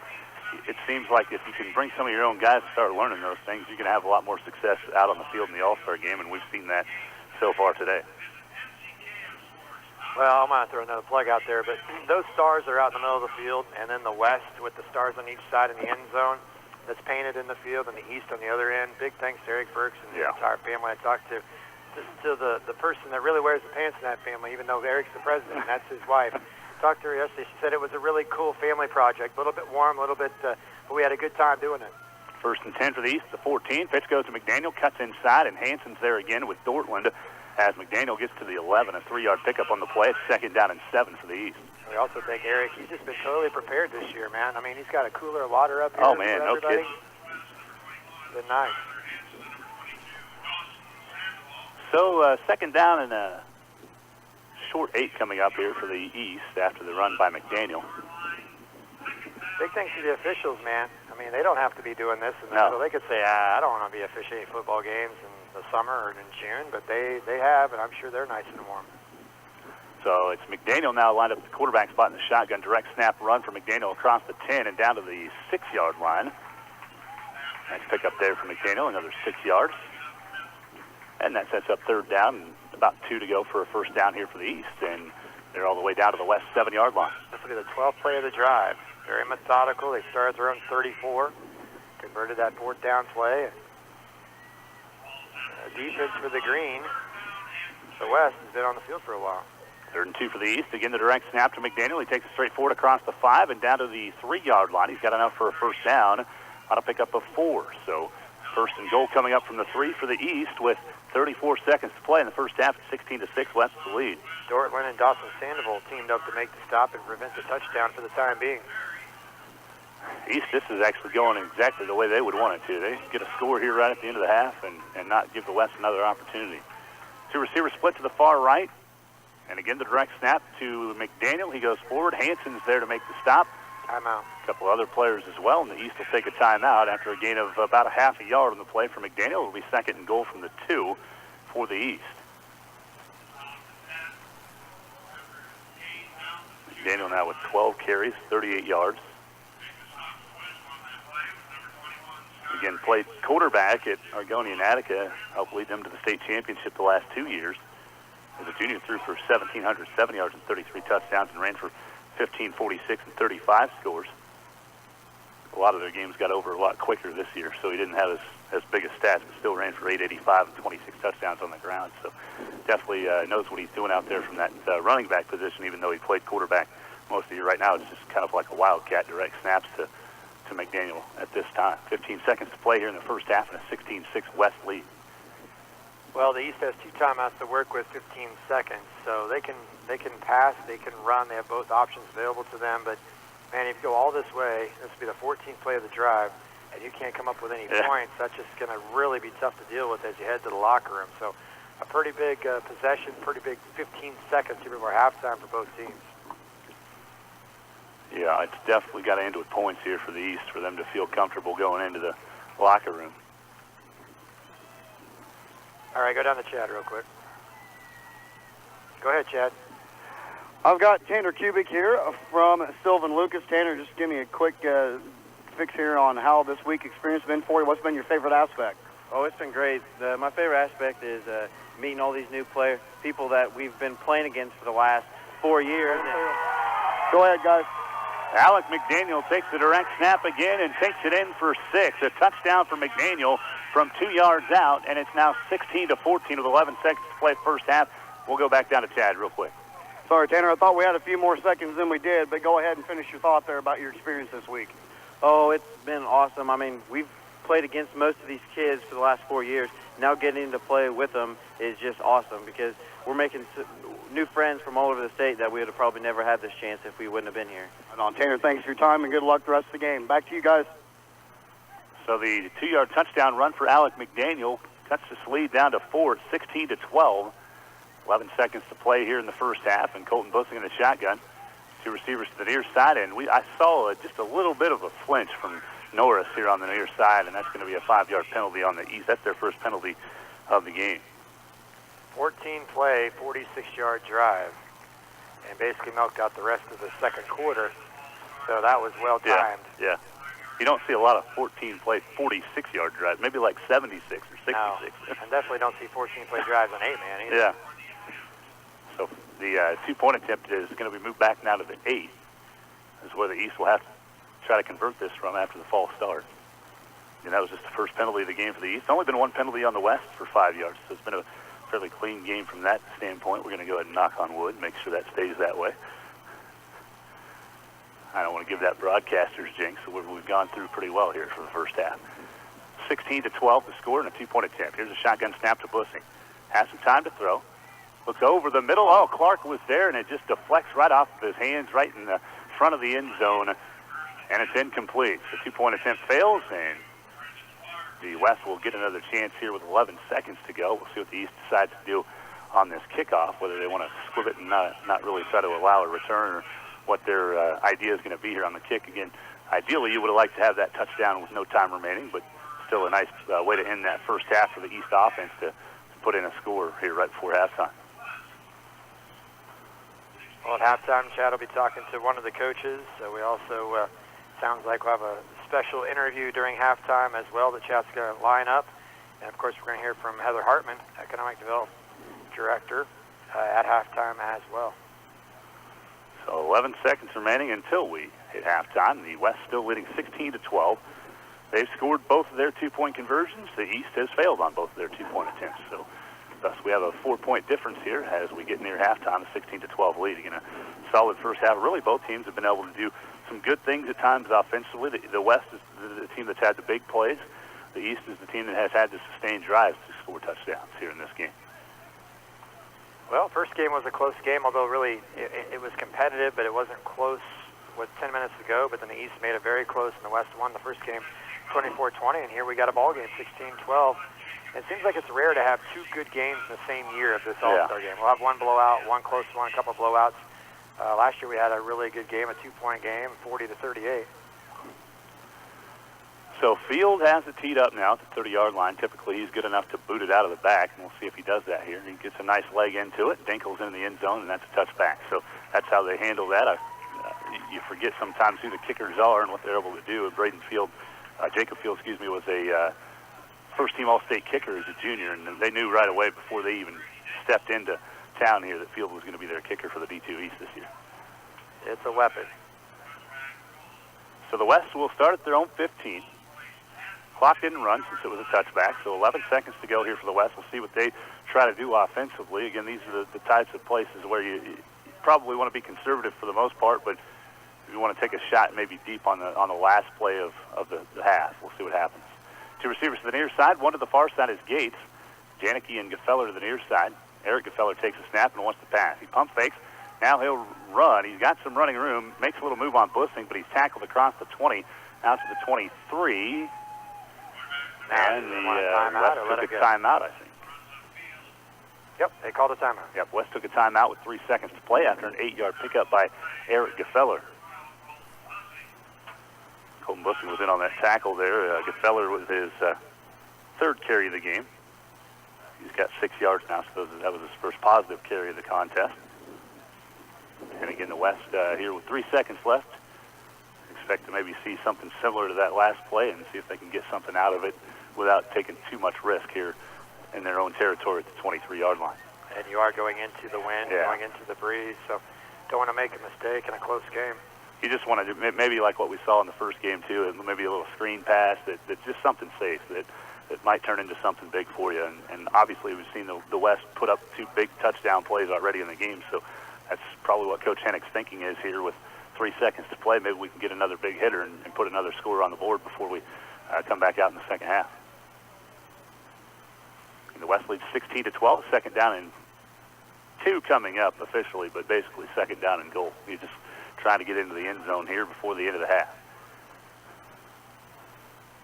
Gefeller in the shotgun, Gates to the far side. To his left hip is actually Dinkle. And Dinkel's actually lined up as the quarterback for this play. A quick pitch to Gefeller, and it's a pass coming from Gefeller. He throws over the middle. Ryan Gefeller makes the catch. He has it at about the 31-yard line of the East, and that'll do it for the first half as the clock runs out. Nice play there. There is a penalty flag, though, at the 19-yard line. Roughing the passer. The pass can't end on a defensive penalty either, so this is going to be an untimed down coming up for the West. Well, that's a tough penalty for the East. I think you got him done and headed to the locker room, and then you have a roughing the passer. Well, you get the ball at the 31, and now you mark off the personal foul. They're going to have one play from the 16, 15-yard line. That's a huge penalty, possibly, if they score here. Man, would that be a huge penalty. So 2 penalties for 20 yards now. And so Gefeller completed the pass to Eric Gefeller. To Ryan Gefeller. And now they're going to take a timeout and draw up a final play here. They know they have one play unless there's another defensive penalty.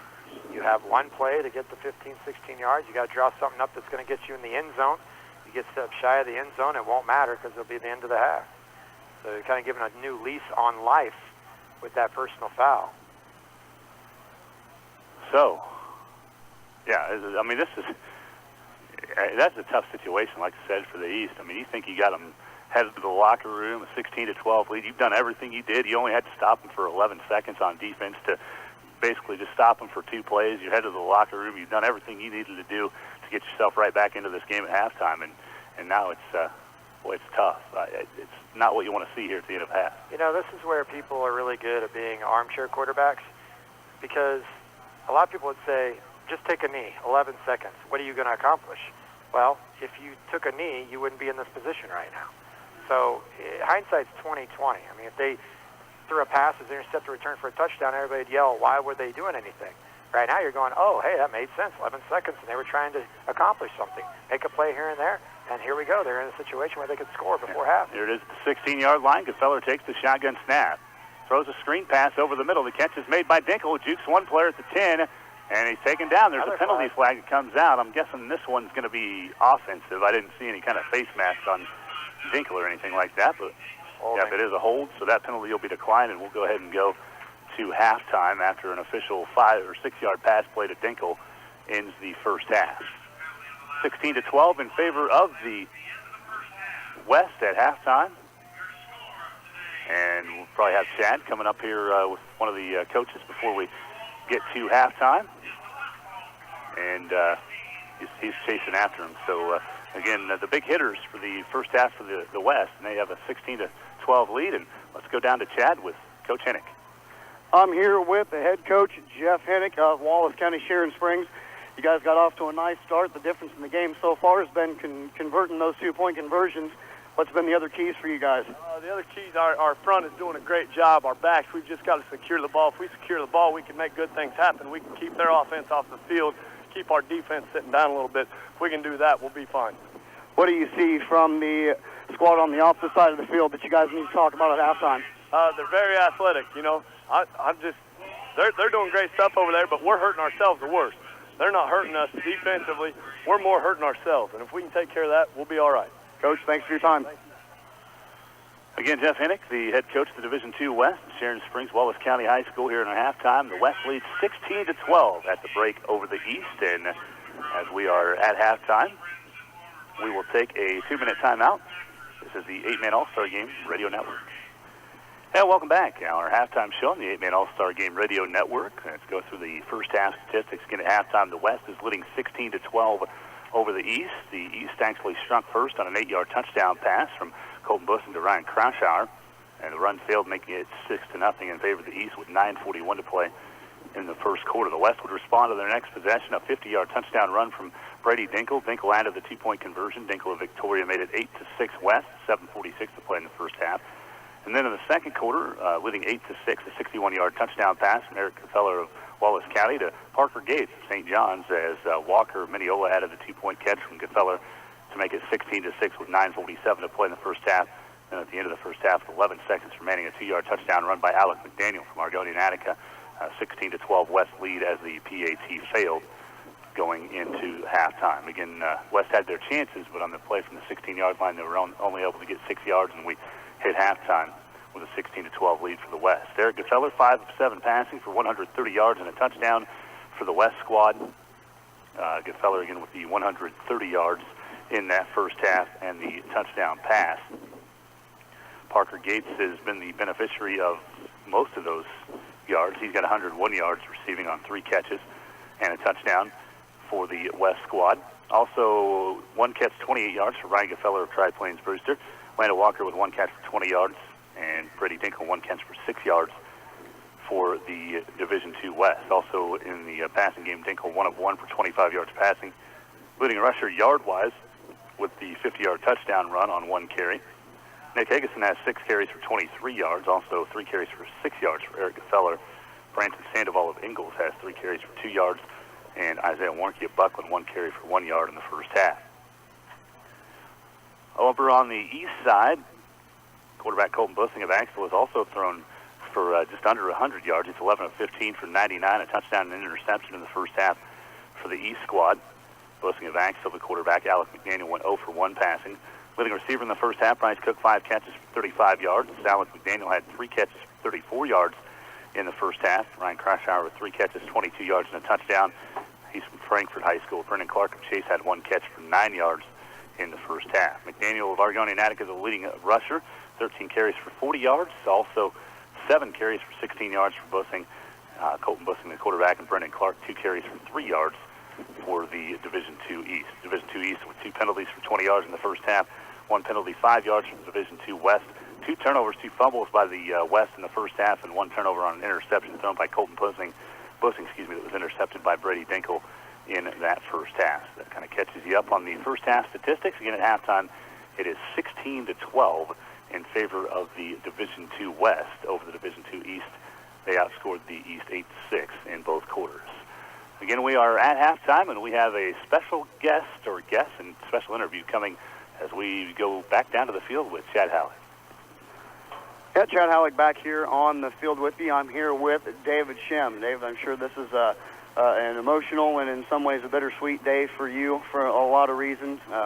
Your son Luke, who passed away back in November, about 7 or so months ago, honored his memory before the game. And just give us an idea of what it's like for you to be here today, knowing your son should have been here with you to help celebrate this day, and what kind of emotions you guys are going through, and just what this experience is like for you at this point, after losing your son 7 months ago. You know, one thing as we've gone through this process, we've really discovered that it's a destination, or it's not a destination, it's actually a journey. And as we've gone through this process, there's not a day that neither my wife or I wake up that we don't think about Luke. But we also know that it's about his memory and about preserving what we taught him and wanted him to live up to. And as we've approached this game here and knew that he would be a part of the game, our coach reached out to us, and our local athletic director reached out to us as well about coming down here so they could honor Luke. It really, really touched both of our hearts that to see really the impact that Luke was able to have across the state on all these kids out there, because what has even been very refreshing to us as we have seen this game today is that all these kids are playing out here with a heart, with a passion, with a spirit, and that's something that we really remember about Luke, and all Luke's friends and families remembered about him, is that he went out there and every game, every practice, he played with that passion and with that spirit out there. And so, I see these kids out here playing today, and that's what makes it so special for us, and it also makes it special for us to see that Luke was recognized today and to realize the impact that he's had on kids' lives. Well, as parents, we're looked upon to lead our kids and to teach our kids, and Luke seemed like the kind of young man that taught you guys a lot of things too.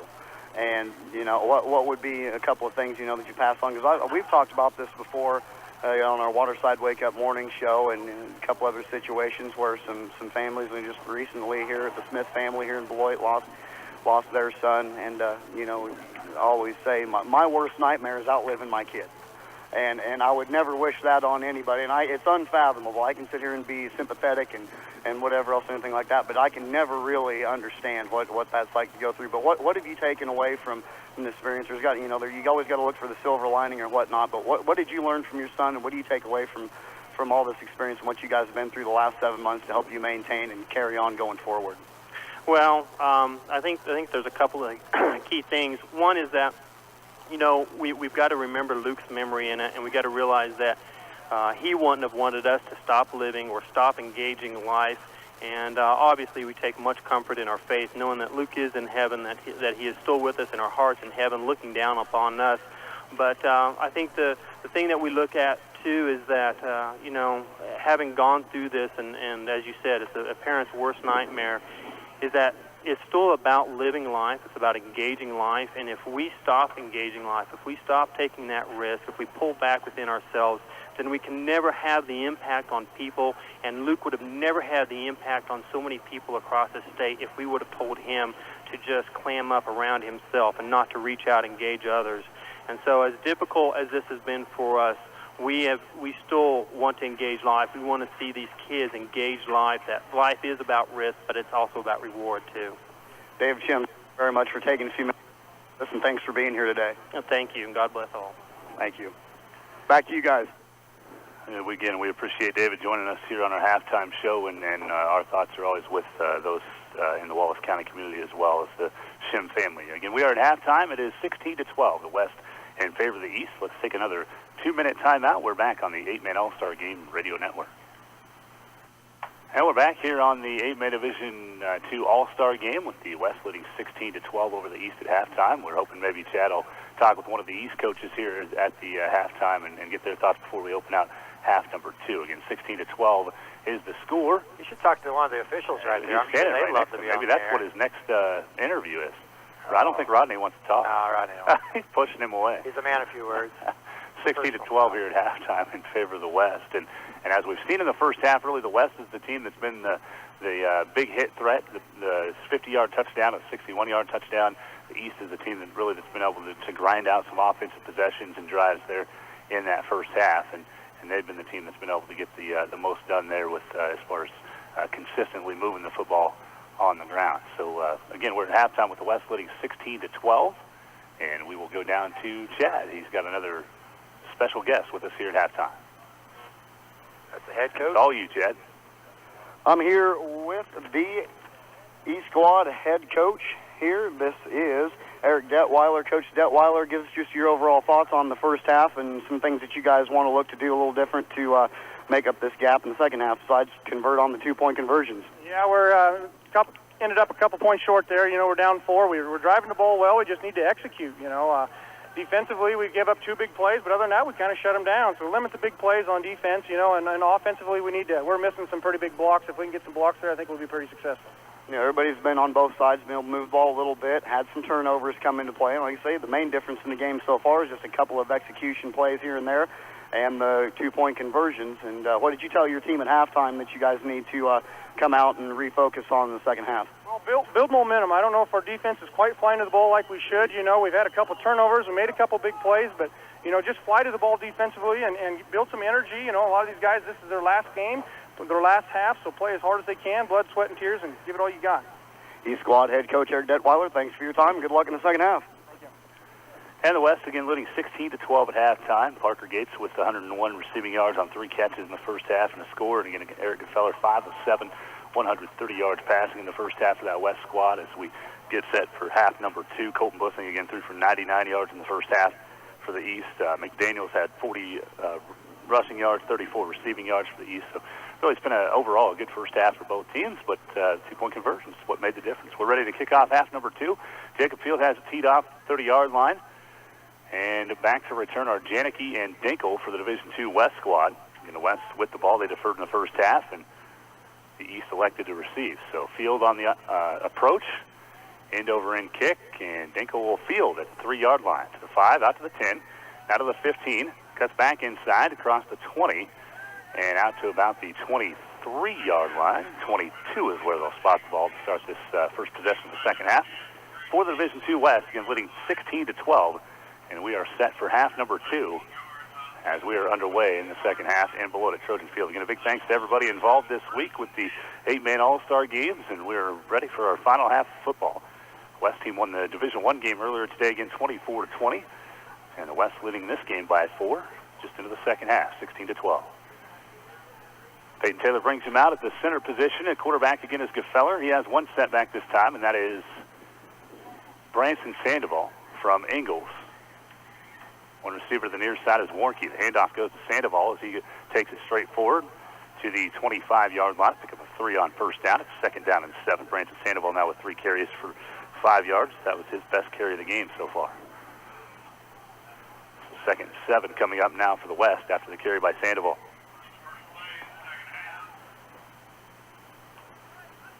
2nd and 7. The ball sits at the 25-yard line for the West. Janicki comes back into the game as Warnke goes back to the sideline for the West squad.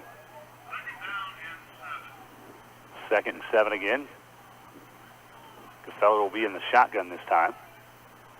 Actually, he's going to come up and step under center. It looked like there might have been a little confusion there from the West. It was taking quite a long while to get out of the huddle and to the line, so they take the timeout. It's their first and second half. They'll have 2 more remaining here in the second half. But again, looked like it was taking just a little bit more time than normal to get out of there and get things going. West takes the timeout. Eric Gefeller, by the way, who threw for 130 yards in that first half, he's the brother of Kyle Gefeller. You might remember a couple of years ago, he threw for 433 yards and set the record for passing yards in a game here back in 2014. So there's a little bit of a legacy there for Eric Gefeller playing the quarterback position today for the Division II West. He hasn't quite lived up to the hype. He's going to have to throw for another 333 yards here in the second half. And Ryan Gefeller, yeah, that's a cousin of Eric Gefeller as well here for the Tri-Plains Brewster squad that's playing on the D2 West team today. You get that a lot when you start getting away from the games. You'll see more guys that have brothers play it in the game in the past. We've had a couple father-son tandems that have played in the game in the past as well. 2nd and 7 coming up for the West out of the timeout. 16-12 lead again. Ryan Gefeller split to the near side. Again, Eric Gefeller will be under center on 2nd and 7 after the timeout. Again, Branson Sandoval, the lone setback. Long count, Gefeller takes it. Quick pitch. His field was all over him. The pitch to Sandoval, who gets an edge. Gets out across the 30-yard line. Looks like he's got enough for a first down. Wait for the official spot. It's close. They're going to move the chains. So just over 7 yards on the pickup there for Sandoval and a first down for the West, and we're back down on the sidelines with Chad.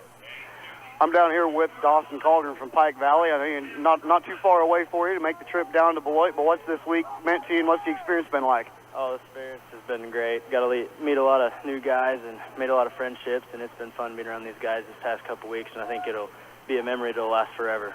We'll send it back up for the play, and we'll come back. Again, a shotgun snap to Gefeller. Has a little bit of time. The pocket collapses. He gets a block, but then he ran right into the other defender, and making the sack was Bear for Pretty Prairie for Division II East, and back down to Chad. So, of all, the camaraderie and everything you develop, friendships you develop like that, outside of that, what's been your favorite part of the events this week? Actually, well, we had a couple pools out in the dorm, and we were swimming a couple days, and just the fact that just talking and with the guys every night or so, just having a good time and joking back and forth. It's been fun. Just kind of the interaction's probably been the best part. That's Dawson Call from Pike Valley. Back to you, Dusty. A 9-yard loss on that last sack, and now Gefeller against these pressure coming from field and pitches it back to Dinkle, and Dinkle nearly wasn't able to get back on top of that. He bobbled it and fumbled. No gain on the play, so it's 3rd down and 19 now for the West. A couple plays that have gone the wrong direction here for the Division II West squad, and they have 3rd down and 19. And again, a new package coming in. Janicki and Dinkle headed to the sideline. Probably try to spread things out a bit here. 19 yards to go for a first down. Gates split wide to the left. Gates to the left. Gefeller to the near side. Higginson's the lone setback as Gefeller takes the snap. Screen pass is caught by Walker. Walker's got some running room. Has it at the 30 and gets close to the original line of scrimmage and then passes that. A pickup of about 10 on the play, and it's 4th down. About 9 to go for the first down for the East. Or for the West, excuse me. Nice play by the East defensively to make sure Walker didn't get any more than he did. That was pretty nice, safe play there. You have 3rd and 19. That's when mistakes occur. So if you can set up a play with one of your playmakers across the middle of the field on a safe pass, then perhaps you can break one. And they end up getting some of the yardage back, about 10 yards, but now they're off the punt. 2 catches for 30 yards now for Walker. Again, they'll be in punt formation as Gefeller will punt for the West. That's Norris back to return for the East. Gefeller gets a pretty good leg into this one. Some high hang time as Norris has to back up inside the 5-4. And he gets it to the 5, out to the 8-yard line, and he's taken down by Sandoval. A couple flags come in late.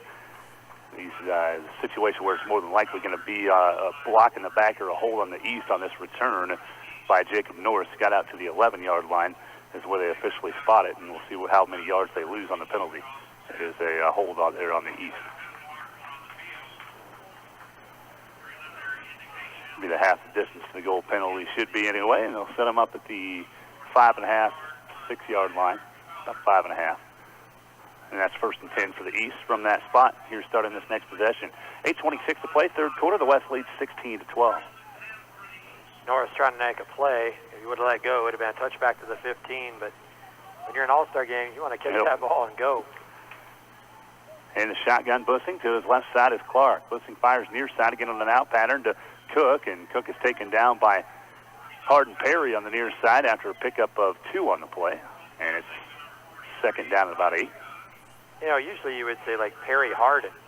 There's Perry Harvin, but then there's Hardin for a first name, which is appropriate for a football player because Hardin Perry has delivered the goods and had some hard hits today.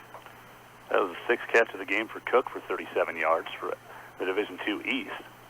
And we have 2nd down and a long 7 coming up for the East. Bussing again in the shotgun, actually McDaniel now in the shotgun formation. Direct snap run for McDaniel, basically a wildcat formation across the 10 and out to the 12-yard line. Pick up a 3 on the play.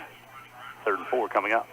Drake Rao of Hoxie, Skylar Hansen of Tri-Plains. If you had to pick out a defensive MVP so far, definitely for the West, you'd have to go with number 21, Skylar Hansen. Yeah, Hansen's been all over the place here today. Holiday's had a nice game on that side of the ball as well. 3rd down and 4 coming up for the East. Chase is Brendan Clark to the far side. To the near side, Ryan Croshauer from Frankfort. Shotgun snap again to McDaniel, and he's hit initially. Dives forward near the 1st down mark. And it's going to be a close one. We'll wait and see if they need to measure this one or not. He got out to the 15.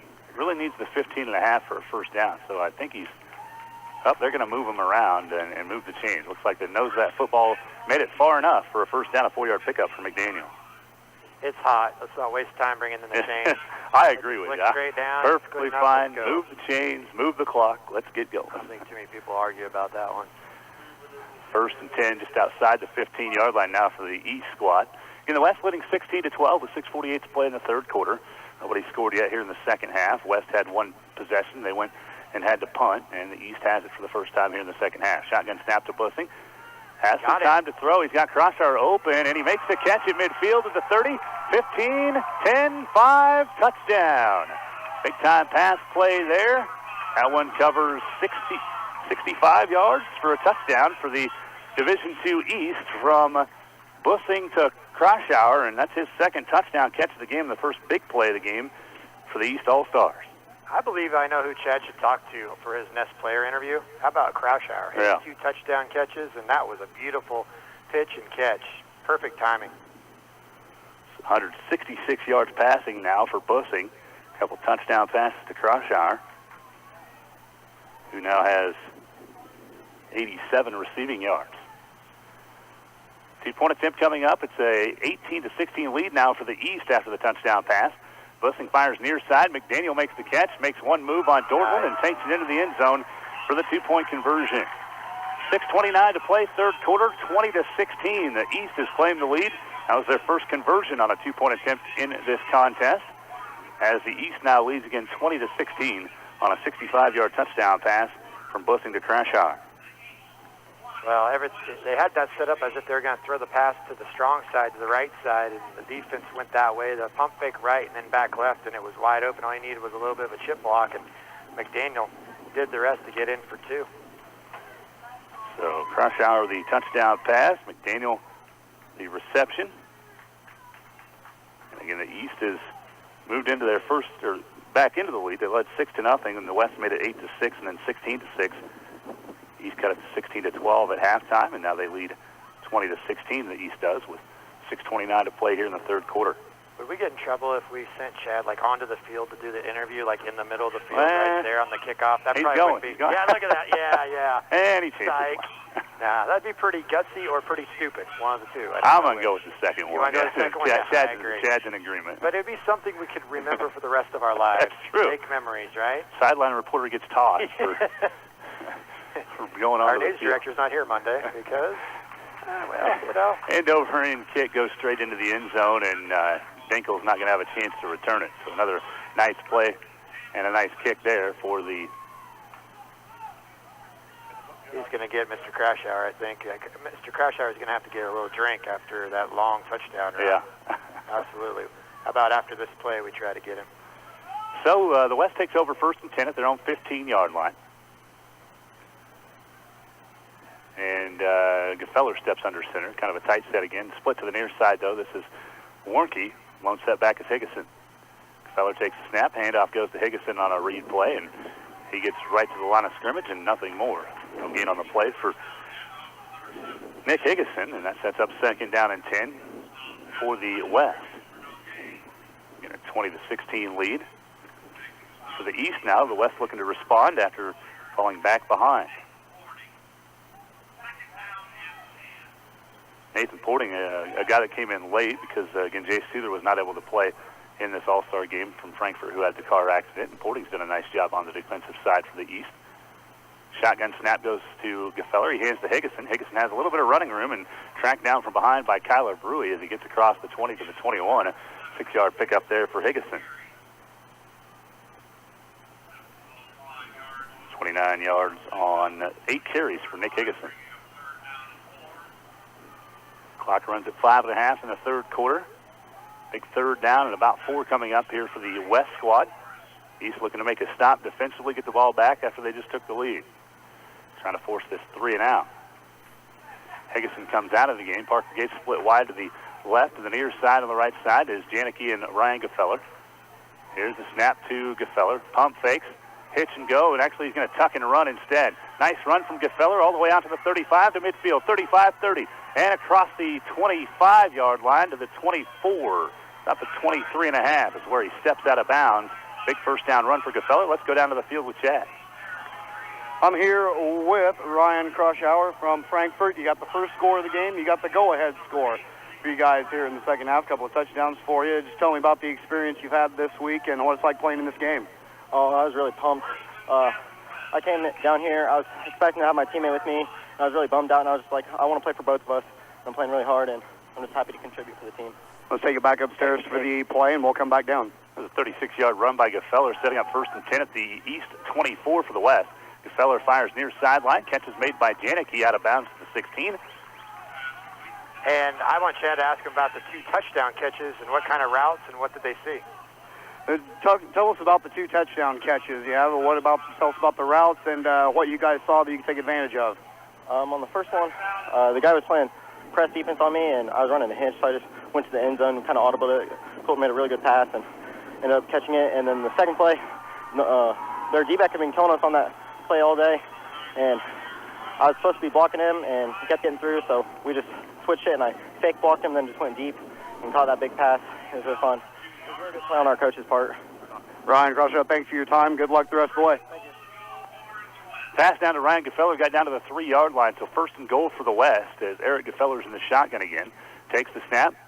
Option pitch goes to Dinkel at the 5, and he cannot escape the defenders. He lost 2 yards on the play, setting up 2nd and goal at the 5-yard line. Nice play there. Colton Boosting out there on defense. Also out on that play was Brendan Clark of Chase, and Alex McDaniel Attica cleaned it up. That's called gang tackling at its finest. Now we have 2nd and goal again at the 5. Gefeller again in the shotgun. 2 receivers to the far side are Ryan Gefeller and Parker Gates. Eric has it. He's looking to throw. Now Tux has it at the 10 to the 5 and gets a block, knocked down at the 2-yard line. A pick up of 3 on the play, setting up 3rd and goal at the 2. Gefeller now with 36 yards on 7 carries. As the West has third down and goal coming up from the 2-yard line. The East have taken a 20-16 lead and a chance to make a stop on a 3rd down and 4, but Gefeller ran 36 yards and got a first down, and now the West is in position to score with 3rd and goal to 2. Eric Gefeller stepping under center. They split Warnke out to the near side. The lone setback is Nick Higginson. Gefeller takes the snap, play action fake, wants to pass, goes into the back of the end zone. Walker's really tall, but still was not able to go up and get that one. It's overshot in the back of the end zone, and it's incomplete, setting up 4th down and goal to 2. Yeah, that should have been a touchdown. Gefeller knows it. He threw it too tall for a tall target. He'd like to have that one back. So now you have 4th and goal to 2. We'll see if the East can make one more stop. 3:19 to play, 3rd quarter. The East leads 20-16 over the West.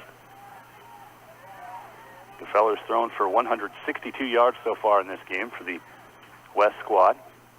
Again, a 61-yard touchdown pass to Parker Gates in the first half. West has yet to score here in the second half, but looking to do that on 4th and goal to 2. Gates is split to the near side. High formation behind the quarterback, Gefeller. Stack to the near side. Gefeller, pressure, rolls right, and then throws back across his body the other way. Going up to grab it for the touchdown, it's Brady Dinkle. It looked like nobody was in position for the West to make a catch, and Dinkle just snatches it out of midair for a 2-yard touchdown for the Division II West. And the West reclaims the lead, 22-20 with 3:12 to play in the 3rd. I thought Colton Boosting was going to pick it off. Exactly. That was not a great throw, but man, Dinkle made a play on the ball. And we talked about Dinkle's athleticism throughout the broadcast, and that's just another example of what he can do out on the field. He's a quarterback, folks, in the regular season. Made himself a heck of a wide receiver on that play. 3:12 to play, 3rd quarter. The West back in front, 22-20. 2 receivers split to the near side are Janicki and Ryan Gefeller. Parker Gates to the far side. Eric Gefeller, the quarterback. Dinkle, the lone setback. Eric has time to throw. Near sideline looking for Ryan Gefeller. There defensively to knock it down was Brendan Clark for the East squad. And the lead stays at 2, 22-20 in favor of the West with 3:12 to play, 3rd quarter. Now, that was just a tremendous effort by Brady Dinkle. Just outstanding. Just pretty much a jump ball. He went up and got it. Second touchdown of the game for Dinkle. He had, again, the 50-yard run in the first quarter. And then, again, the outstanding catch there to put the West back up by 2, 22-20.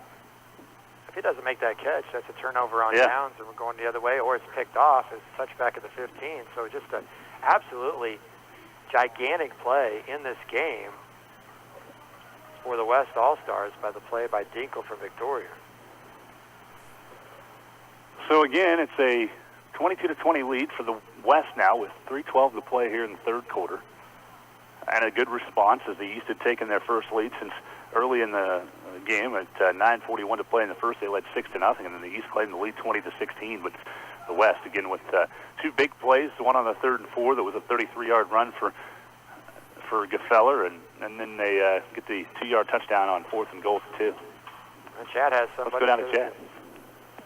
I'm here with Jordan Gehring of Thunder Ridge. You guys put a nice drive there together, a nice conversion on 4th down, get the score, and make this thing go back and forth the way it's been. Yeah, it's been doing really well so far. We just got to keep on top of the momentum and keep doing what we're doing. Got a flow going right now. So what's been your favorite part of the experience this week of all the things you guys have been a part of during the last 4 or 5 days? Oh, I can't lie. The food is pretty good. I keep hearing a lot about the food. I never got invited to any of these meals. Yeah, it was good. I mean, they let you get as much as you wanted, and they always had pretty good dessert, too. Well, you can't beat that. Back to you guys in the box. Oh, there we go. There's a lineman telling me that the food was good. Parker was not a lineman, no, and he said the food was good, too. So that was a different answer for one of our backs as well. Here's a snap to Bussing on 1st and 10. There's an onside kick attempt, and Porting got on top of it for the Division II East, and now the East has great field position and a cross into the West territory already on an 8-yard pass from Bussing to Crosshour, and it's 2nd down and 2 at the 30, about the 37.5 of the West for the East. Yeah, the West tried to surprise the East with an onside kick or a squibber, and once it doesn't work out, and you give up a lot of field position. The East has 2nd down and 2 again coming up. Bussing again to the shotgun, takes the snap with a wide receiver screen. Catch is made. It was bobbled by Cook, but he reeled it in across the 30 and down to the 27 6-yard line. And that's a pickup of 11 on the play. That's just a quick slant. You take one step right, and then boom, you cut it inside. Cook had separation, bobbled it, but able to maintain the concentration on the football, haul it in, and pick up a first down. Bussing's 4 for 4 passing here in this second half. One of those was to Croshauer on this possession. Here's a direct snap again to McDaniel, who gets across the 25 and down to the 23-yard line. It's a 3-yard pickup on the play, 2nd down and 7. Now that time, McDaniel became the quarterback, and Busing became the pitch man. And so McDaniel could have pitched at Busing, but well defended, stretched out by the West. Bryce Cook, by the way, now has 7 catches for 48 yards for the East. Croshauer with 5 catches for 95 yards for the East. A couple touchdown passes from his Twin Valley League rival, Colton Bussing, throwing in passes here in this game. And the East again all the way down to the West 23 with 2nd down along 7 coming up. In motion goes Clark to the right side.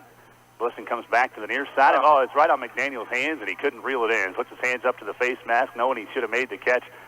He was at about the 25. Probably would have had room to get at least to the 20. It wasn't like it was a horribly defended play. You never know how that was going to end, but definitely should have been a catch for McDaniel. Yeah, he had some room to operate. I don't know if he would have got first down, but he certainly would have picked up some positive yardage, and I've seen it a few times today. You're wanting to make a play, you get a little antsy, and take your eye off the ball and drop it. It's now 3rd down and 7 coming up for the East. Again, Bussing in the shotgun, trip stack to the far side, kind of tight here. Here's a snap to Bussing.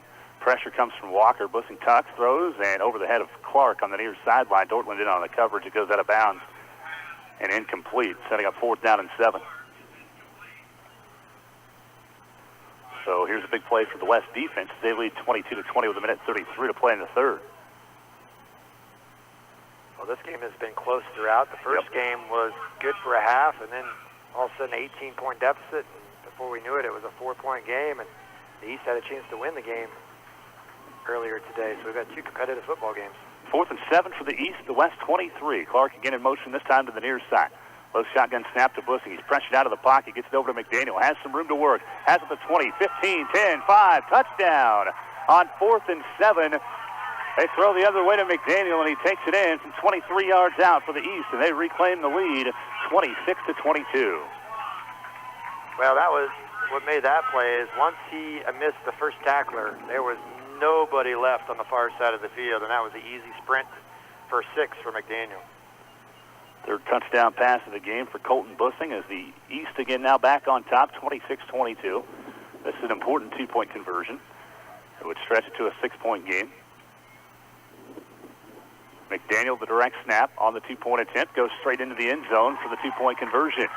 1:24 to play in the 3rd quarter. It's the East 28, the West 22. Touchdown pass to McDaniel, and he runs in the 2-pointer as well to give the East the 6-point advantage. And that was the 2nd touchdown of the game for Alec McDaniel, the star from Argonian Attica. 23-yard pass from Colton Bussing. And that was a 4th down play, right? Yeah, 4th and 7. They got the touchdown. So you had the West scored on a 4th and 2, a 4th and goal to 2, and then the East responds on a 4th and 7 and get a touchdown. Chad has a special guest on the field. Let's go down to Chad. I'm here with Nathaniel Krasinski from Stafford. We've got KXKU down in Hutch carrying our broadcast of this game. Just give us an idea of what this experience has been like for you, how the game's gone so far, and what's your favorite part of the week that you spent here in Beloit. It's been good. Got to meet a lot of people. It's pretty good. So far, I think my favorite part was at the end of practices when we just did a walkthrough and then get ready for this game. So how's a little guy like you get into football? I guess it's family, I guess. Yeah, and there's nothing little about Nathaniel. Thanks to your time. Thank you. Jacob Field with the kick, and Devin Janicki fields it about the 2. Here he comes up the sideline, finally knocked out of bounds across the 20 at the 23-yard line, I believe is where they'll spot this one, and 1st and 10 for the West from that spot.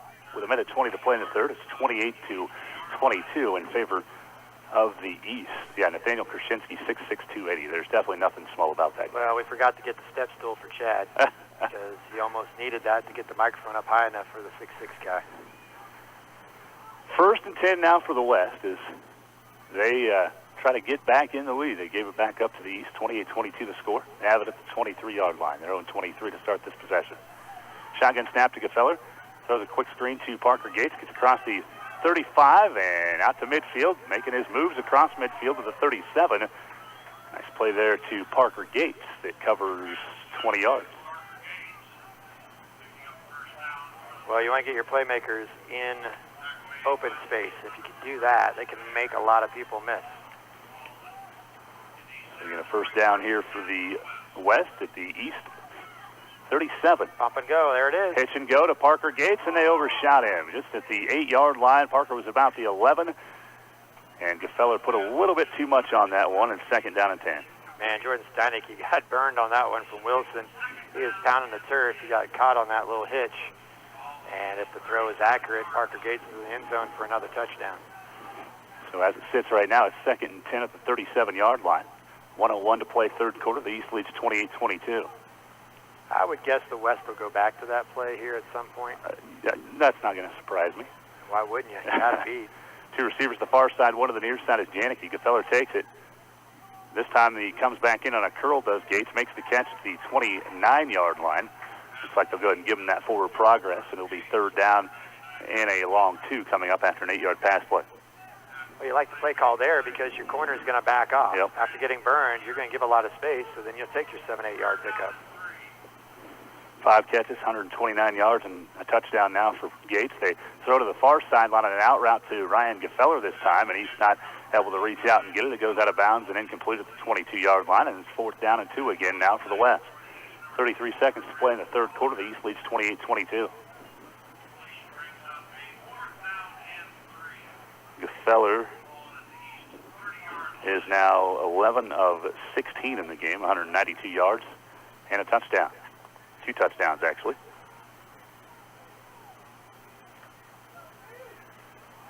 Fourth and 2 coming up. Split to the far side is Gates, and Gefeller also over there, Ryan Gefeller.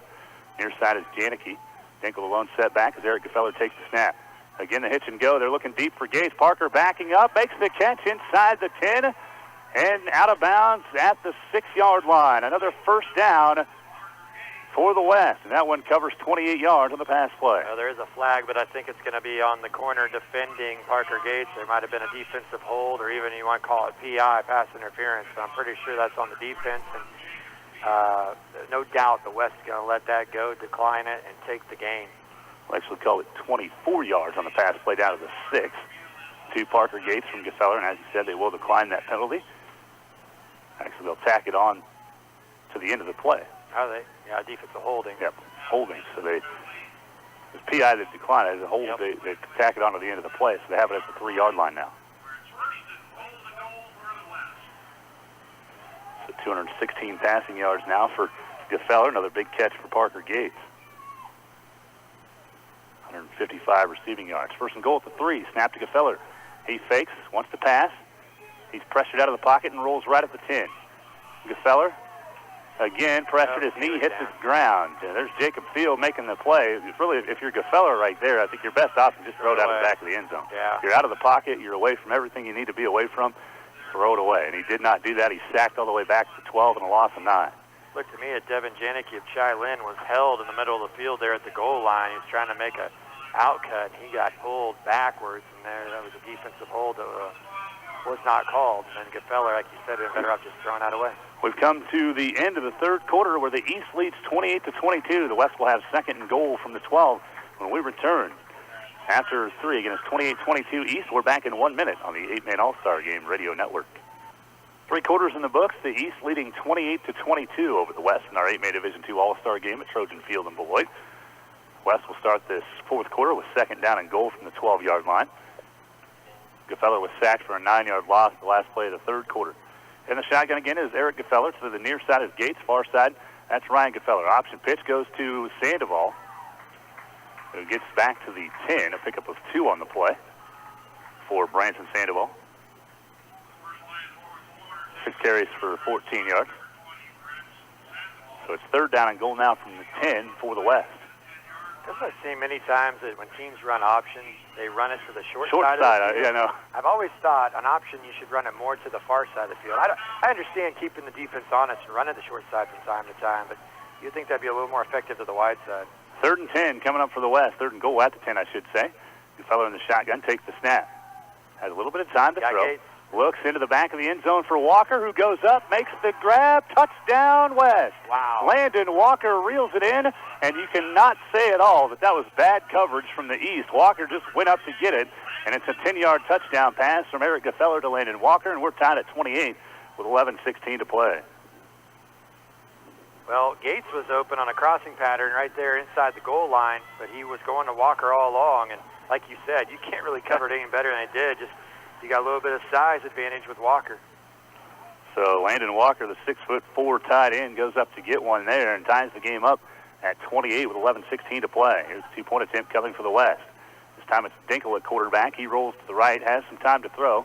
Now pitches to Gefeller, and Gefeller's knocked out of bounds. Short of the goal line, so we stay tied at 28 with 11:16 to play here in the contest. So 10-yard touchdown pass from Eric Gefeller to Walker. That was the third touchdown pass of the game for Gefeller. I think he's working, trying to get to what his brother did 2 years ago here in the All-Star game. He's now got 226 yards passing. Anybody wondering about overtime? According to the numbers I have here, the only overtime game in 8-man All-Star game history was the very first game in 1986. 1986. So we don't want overtime. Yeah. Too hot. Yeah, 1986, 20-14. I'm just saying, 28-28 tie. It's been a long time since we had a tie game in the fourth quarter of an 8-man All-Star game. Scott Mitchum's like, no, man, we don't want overtime. No. I'm not saying I'm hoping for it. I'm just saying, pointing out the numbers. There's a chance. 31 years ago, the first game ever played was overtime, and it's hard to believe there's been no overtime game since. It really is, yeah. You would think there would have been one somewhere in the last 16 years when we went to 2 games. But a lot of times at 8-man, you're less likely to have overtime with the 2-point conversion versus 11-man with extra points. Yeah, and you know, sometimes you're probably going to have a coach that's going to go for something maybe in an all-star game that they wouldn't do normally, that maybe fails or succeeds or whatever, that keeps you from going to overtime. It was as if I said a bad word in the press box here when I looked over at Scott. I was like, No. Overtime was a bad word. A squib kick again by the West, and it's covered up by the East over on the far hash. That was Dawson Colgren of Pike Valley that got on top of it. Jordan Steineke of Wilson was also over there. The East will start this possession at their own 32.5-yard line. 28-28 tie with 11:16 to play in the contest. Couldn't ask for a much better game. Tight one throughout, and we're knotted here late in the game. Neither team. The West had a 16-6 lead. That's been the biggest lead of the game, so it's been tight all the way through, back and forth. Boesing takes the snap from the shotgun. Again, the out route to Cook. It's been a successful play so far in this game. Cook gets out to midfield, and just inside West territory at 39. That's a pickup of 8 on the play. Sets up 2nd down and 2. Well, I heard a few people before the game said, we're going to have a couple good games today. Well, we have. Let's go to the sideline and chat. I'm here with Jake Lloyd of Pretty Prairie. How are you hanging out after this? It's hot out here. You're playing a lot of downs. How are you doing? It's hot, but I'm giving it all I got, and I think we're doing a pretty sufficient job. Let's send it back for the play, and we'll come back to you. Direct snap to Alex McDaniel, who gets around the edge, hurdles the defender at the 25-yard line. He's taken down at the 16. Again, back down to Chad. It's really been a back-and-forth ball game. You know, nobody really given. There's been a couple mistakes here and there, but you guys are coming back every time you get down. And what's been your favorite part of the experience this week? My favorite part of the experience is meeting all these guys. You know, the first day we got here, we were all strangers. I mean, we were all shy, didn't say much, and then within the first 24 hours, we were all hanging out. We were, telling stories, sitting around joking. Everybody sat in one person's dorm room, and we just hung out. And it's just been a real experience learning all this with a bunch of the best in the state. Jake Lloyd of Pretty Prairie, thanks for joining us. Thank you. Quick pass out to the wide receiver, Brendan Clark. Sent up another first down here, all the way down to the 4. 13-yard pass play from Boesing to Brendan Clark, and it's 1st and goal all of a sudden for the East, just like that, moving right down the field. I got a track meet now. Yep. 28-28 tie, and the East trying to get back in front here. 28 yards passing now for Bussing. The catch by Clark was his second for 22 yards. And first and goal at the 4. Here's the snap. This goes to McDaniel. In the direct snap, he goes across the 5 and down to the 2-yard line. A 2-yard pickup for McDaniel. Second and goal from the 2. 74 yards on 18 carries now for Alec McDaniel, the Argonia Attica product. It seems like when you have a head coach of an all-star team and he has his own player as his quarterback from the regular season, it seems like teams that have that combination, 8-man all-star games, have a lot of offensive success. It doesn't mean automatically a W, but it just seems like there's a little bit more cohesion. And we're seeing that here from both teams, as Gefeller is running quarterback for the West and Bussing for the East. Here's a snap to McDaniel. Oh, nice play by Kershensky, the big guy from Stafford. Knifes into the backfield and a 2-yard loss. Sets up third and goal from the 4. That was a fantastic play by Kershensky. Like he was shot out of a cannon, and that'd be a big cannon. You think the big guy should be tired by now, but he didn't show it on that play, man. He just got right in there and forced third down and goal from the 4 now. Clock runs at 9:34 and a 28-all tie. They got 2 cracks at it here. And you get a stop from the West. Really, you could go back, look back at this game when it's over. If the West wins, and say, hey, they got that big stand with 9 minutes to go. Here's again the Wildcat formation. The snap to McDaniel. The straight run. He spun off the defender. Drake Rao made the initial hit, but spinning off and headed to the end zone for the touchdown is Alec McDaniel for the Division II East All-Stars. His second touchdown run of the game. This one from 4 yards out. And the East now leads again, 34-28. And now it comes down to 2-point conversions. So East will try to get one here. Again, McDaniel, the 4-yard touchdown run. On the 2-point attempt, 2 receivers to the near side are Cook and Clark. McDaniel takes the direct snap again, goes forward, and again getting a quick shot into the defensive backfield and making the tackle was Brandon Brungart from Victoria. McDaniel stops short of the goal line. 9:12 to play in the game, 34-28 in favor of the East. And again, as Wade said just a little bit ago, we're starting to get a track meet here, just going back and forth, and we'll see if the West can answer another East touchdown. A 34-28 lead for the East at 9:12 in the ball game. So that drive only took 2 minutes and 4 seconds. Again, they were set up with good field position to start the drive, and it took 6 plays to get into the end zone. Yeah, going 48 yards. I've got good news for Royals fans, and I'm one of those, and you are too. The Royals have an 8-game losing streak. They are ahead 4-0 in the top of the 9th in Chicago. Chesler Cuthbert with 2 home runs, and Kendrys Morales with a home run as well. So perhaps the skid is finally going to be over. Hopefully. Longest losing streak since they lost 7 in 2013. All right, so Jacob Field teeing it up at the 30 as the East again reclaiming the lead, 34-28, 9:12 to play in the game. Janicki and Dinkle again back to return for the West. Field on the approach. Another end-over-end kick. Janicki fields it at the 1, to the 5, out to the 10. Gets around the outside to the 15. He's tackled from behind over there at the 17-yard line. I think that was McDaniel that made the tackle there for the East All-Stars. Been all over the place today. First down for the East, or the West, excuse me, as they start at their own 17. Wouldn't it be crazy if this thing came down to, hey, last play, and we've got Mr. Field there from Pike Valley with a field goal? Because I saw, I believe it was Braden. Braden was the one, he kicked a field goal at the buzzer to beat Lakeside, a game we did on the radio during the regular season a few years ago. 17-14, I think, was the final.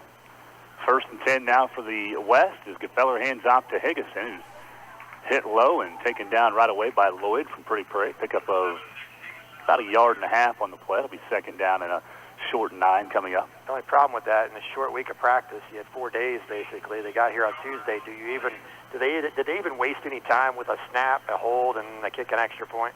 Well, I'll tell you, when I was there, they didn't, but I wasn't always there. You know, I was rotating from different fields. So you figure that's not going to come into play, so you probably figure time and put it in a different area, and that's why I doubt they'd even attempt it. So we have second 9. If we had the Division II West coach from last year, they did work on it, because Keith always spent like about 10 minutes at the end of every practice working on various special teams things. Keith Christine, who was the coach last year. Second down and 9 here for the West. Sometimes that's the difference in a close game, that third phase. Gefeller takes the snap. He hands it off to Higgison on the read play. Higgison gets around the edge at the 20, across the 25, near the first down marker. Wait for the official spot to tell you if he got that first down or not. Looks like he's going to be a yard short. Kyler Brewy and Caldwell making the tackle. Nick Higgison picking up 8 on that play. 3rd and 1 coming up for the West. Big third down play for both teams with 8:23 to play in the game and a 34-28 lead for the East. East has all 3 of their timeouts. West has 2 remaining. Higgison coming out of the game. Sandoval back into the backfield for the West. Gates split to the near side. Ryan Gefeller to the far side. And Eric Gefeller steps under center this time for the West. Eric, on a hard count, takes the snap.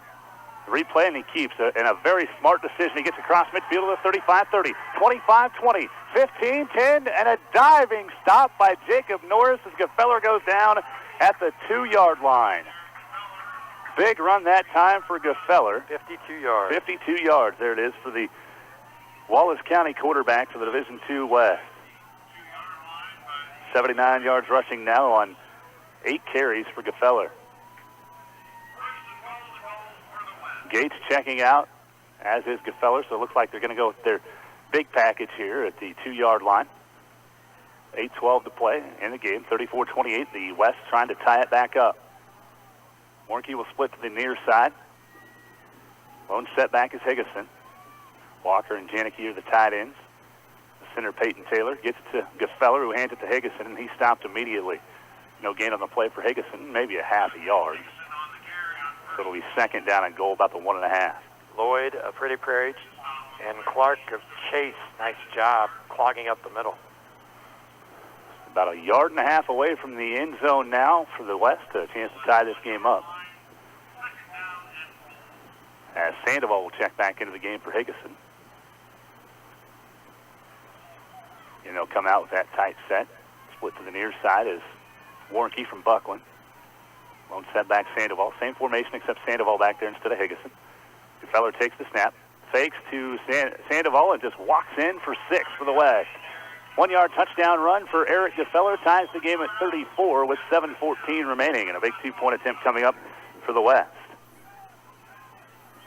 That's Gefeller's first touchdown run. He's thrown for 3 touchdowns in the game today. Been a solid career for Gefeller from Wallace County. And showing out here at the 8-man All-Star games as well. Well, see if we can break the tie here, 34-34. 2-point attempt coming up. Looks like they're going to have Gefeller again as the quarterback in the shotgun. Dinkel to his left. He wants to pass. He rolls to the right, has a lot of running room, heads to the pylon, and jumps across for the 2-point conversion. An athletic play from Gefeller there as it was starting to close in fast. Clark and McDaniel were coming over, but Gefeller jumps over, and it's now 36-34 on the 2-point run for Eric Gefeller. West with a 2-point advantage with 7:14 remaining. Again, a quick drive. That one took 1:58 for the West to regain the lead. Well, we have played, 3 possessions in the 4th quarter, and all 3 possessions have been touchdowns. So is it the offense really finding its groove? Is it the defense wearing down a little bit? Because we're talking about 93 degrees. 93. It's hot out there. And granted, the offense got to deal with the heat as well, but you're always typically, obviously, when you have the ball, you know what play you're going to run before the defense can recognize it usually. So it's usually advantage to the offense. Yeah, and when you think about this point of the game, and during every game, the offense is always the aggressor and the one that's moving forward. And again, you're seeing that right now. Both offenses are having a lot of success currently. Gefeller's been a big part of that. A guy that threw for 1,414 yards and 24 touchdowns, ran for another 12, 28, and 25 scores for Wallace County this past season. All right, Chad has somebody on the sideline. Let's go to him. I'm over here on the far side with Eric Gefeller from Wallace County. We saw account for his 4th touchdown today, 3 through the air, 1 on the ground, and a nice athletic play on the 2-point conversion. As we have the onside kick there, is going to be recovered by the East squad. But Tell us about what it's like there on the field today. I know it's hot, but you're playing well and having a good game and doing good things for your team. Yeah, haven't cramped up yet, so that's good. I don't know, it just feels good to get back to the old bread and butter of the year. It's my go-to play usually, so it feels pretty good. Well, like you said a minute ago before we got on the air, that track shape's a little different than football shape in June. You're feeling it today, aren't you? Yeah, I just about threw up, but it's fine. What's been your favorite part of the week so far? Just hanging out with all the guys. I don't know, having sleepovers in each other's rooms. With old BB and Peyton, so it's pretty fun. Eric Gefeller from Wallace County, back to Dusty. Thanks. 2-point lead for the West now, and the East comes out with a quick pass to McDaniel, breaks a tackle, and gets back out to the 35 of the West. Pick up 4 on the play. Sets up 2nd down and 6 as the East started this drive right at midfield. What did he say? Almost threw up. Yeah. But whatever, it's all good. Well, he's spent a lot of energy, burned a lot of calories being quarterback and leading the team out there, running all over the place, the quarterback, and you need to make sure you're hydrated on a hot day.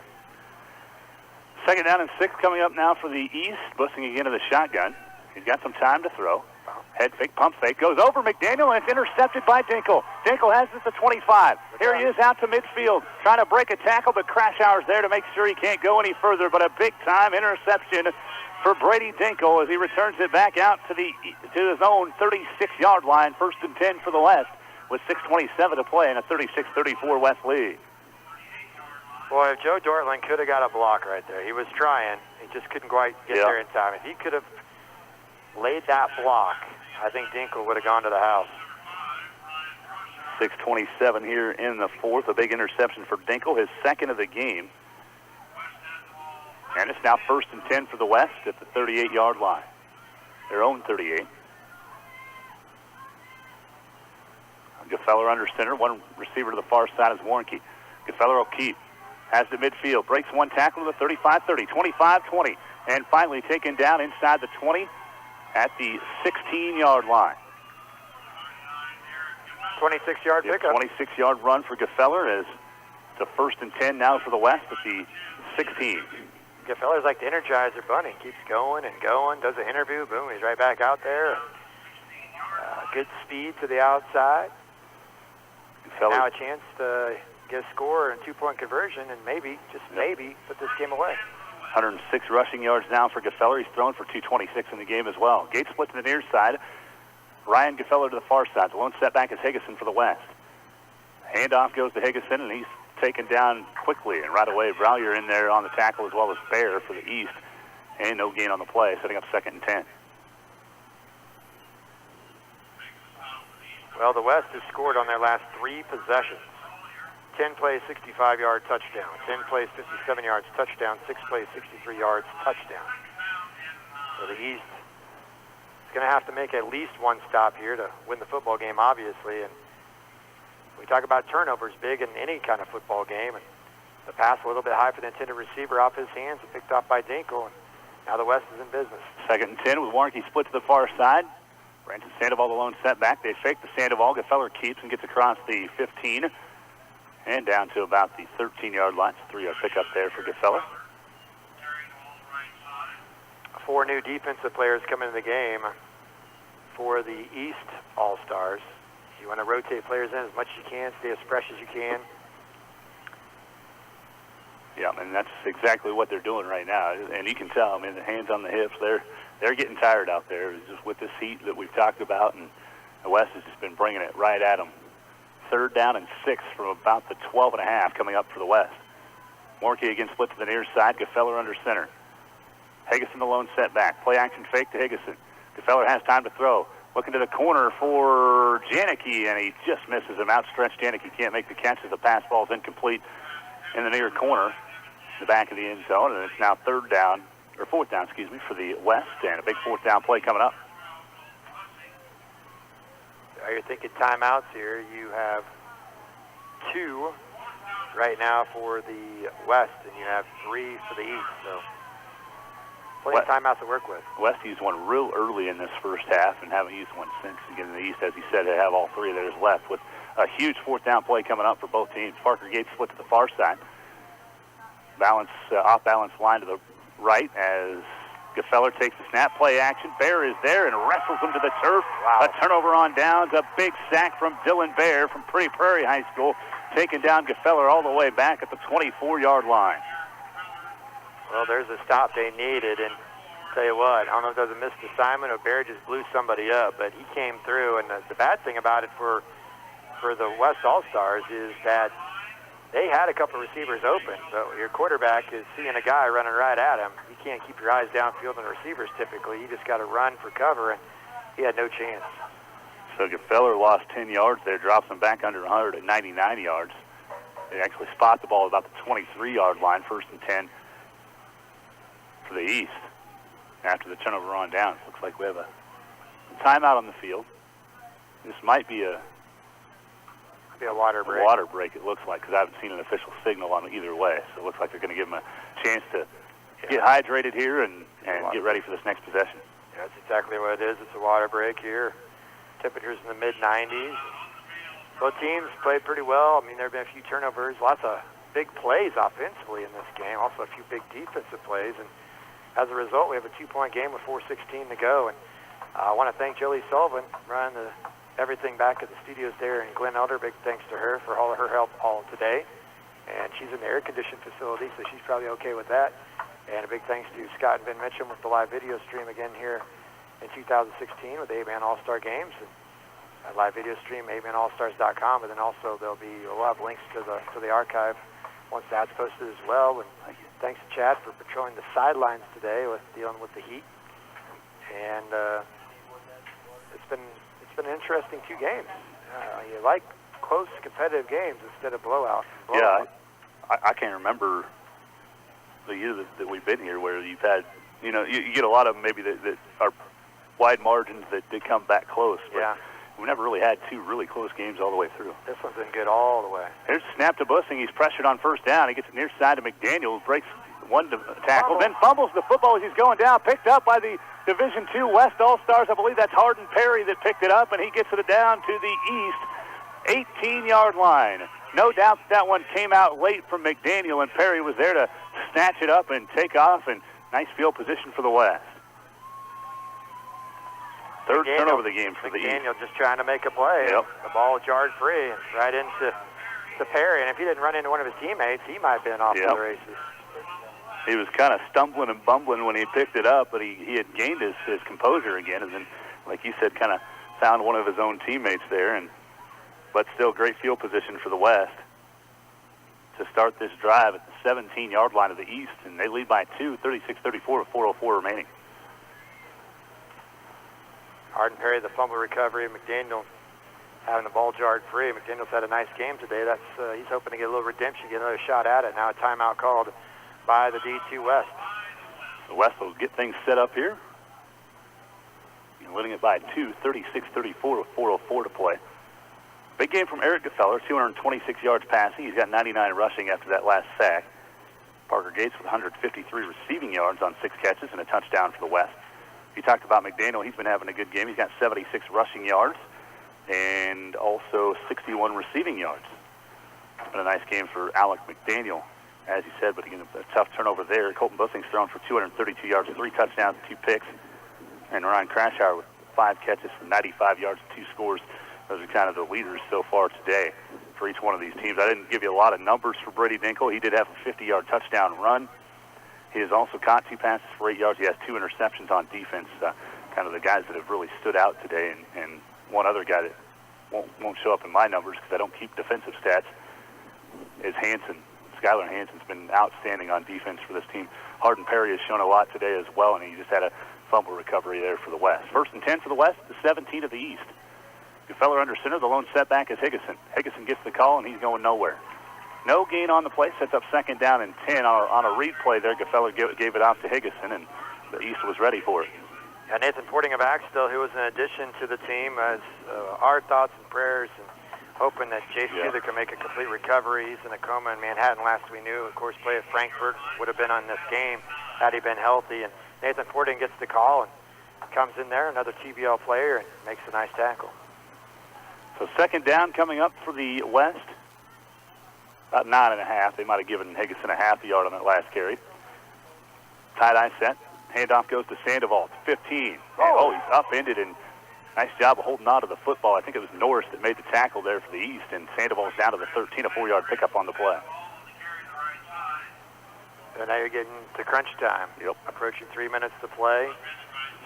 If you give up the touchdown, you obviously can't give up the 2-point conversion, and you can still be within 8.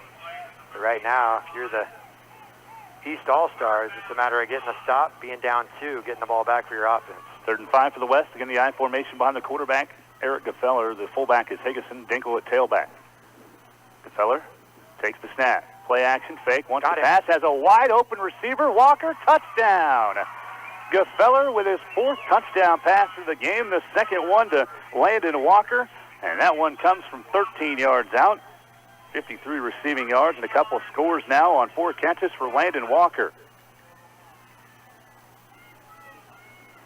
Well-designed play. You have a clear out underneath, and you got the one receiver coming back across the field on a crossing pattern, and Walker was wide open. I don't know if there was any kind of little bit of a pick play there or not, but he was either a broken assignment or there was a pick play because he was wide open.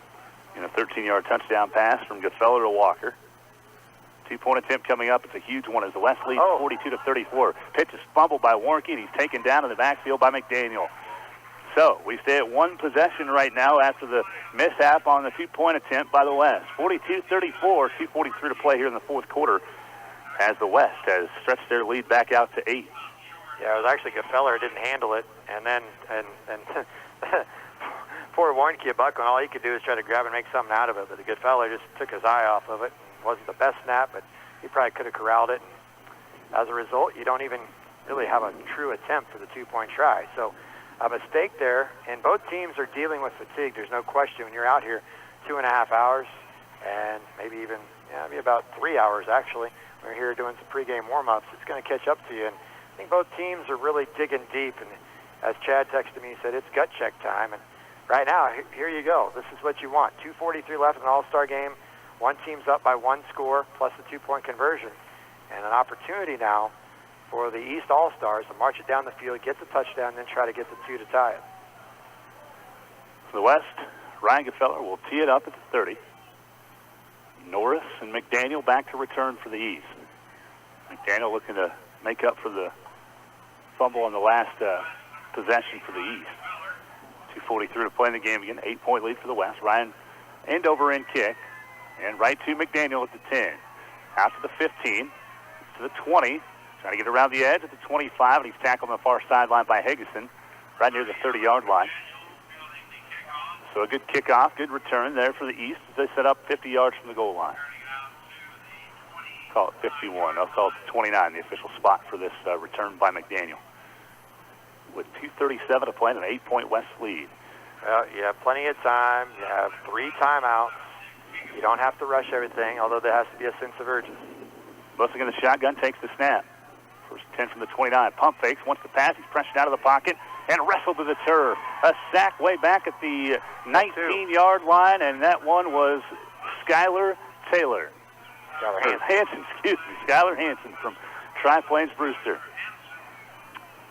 Well, he made the first tackle of the game, and he just made a big tackle there. He has just been fabulous on the defensive side of the ball for the 8-man Division II West team. They spot the ball at the 20 officially, so it's a 9-yard loss on the play for Bussing. Bussing wants to pass, fires over the middle, picked off by Drake Rao at the 25 to the 20, and lowers his shoulder to the 15 and down inside the 15. And the spot will be the 14-yard line. Drake Rao with the 3rd interception of the day for the Division II West defense. Well, Rao, he just read the play. I mean, he read the quarterback's eyes, and he made a play on the ball, has a right to the ball. There is contact simultaneously with the receiver and a defensive back. That's not pass interference. Both have a right to go to the ball. Excellent read, excellent jump on the ball by Rao to pick it off. And now, no question, you have an opportunity now for the West to put this one away. That's 3 straight turnovers for the East offense as well. That's a pick by Rao. Dinkel had an interception, a fumble recovery by Hardin Perry. Now an interception by Rao. 1st and 10 at the 14 for the West. Gefeller takes the snap. Handoff goes to Sandoval. Breaks off 1 tackle at the 15. Gets him out to the 13. Now he's being pushed forward by Brewy about the 12-yard line. So give them a couple yards in the play. That'll set up 2nd and 8. Most importantly, they want to keep the clock running, but the East does have those 3 timeouts. They'll take a quick one here after a 2-yard run by Branson Sandoval. The D2 East, in their last 5 offensive plays, they've turned it over 3 times. Yep. So they're shooting themselves in the foot, as the coach said at halftime. He was like, if we eliminate those mistakes, we'll be just fine. And they did through the 3rd quarter, but not here in the 4th.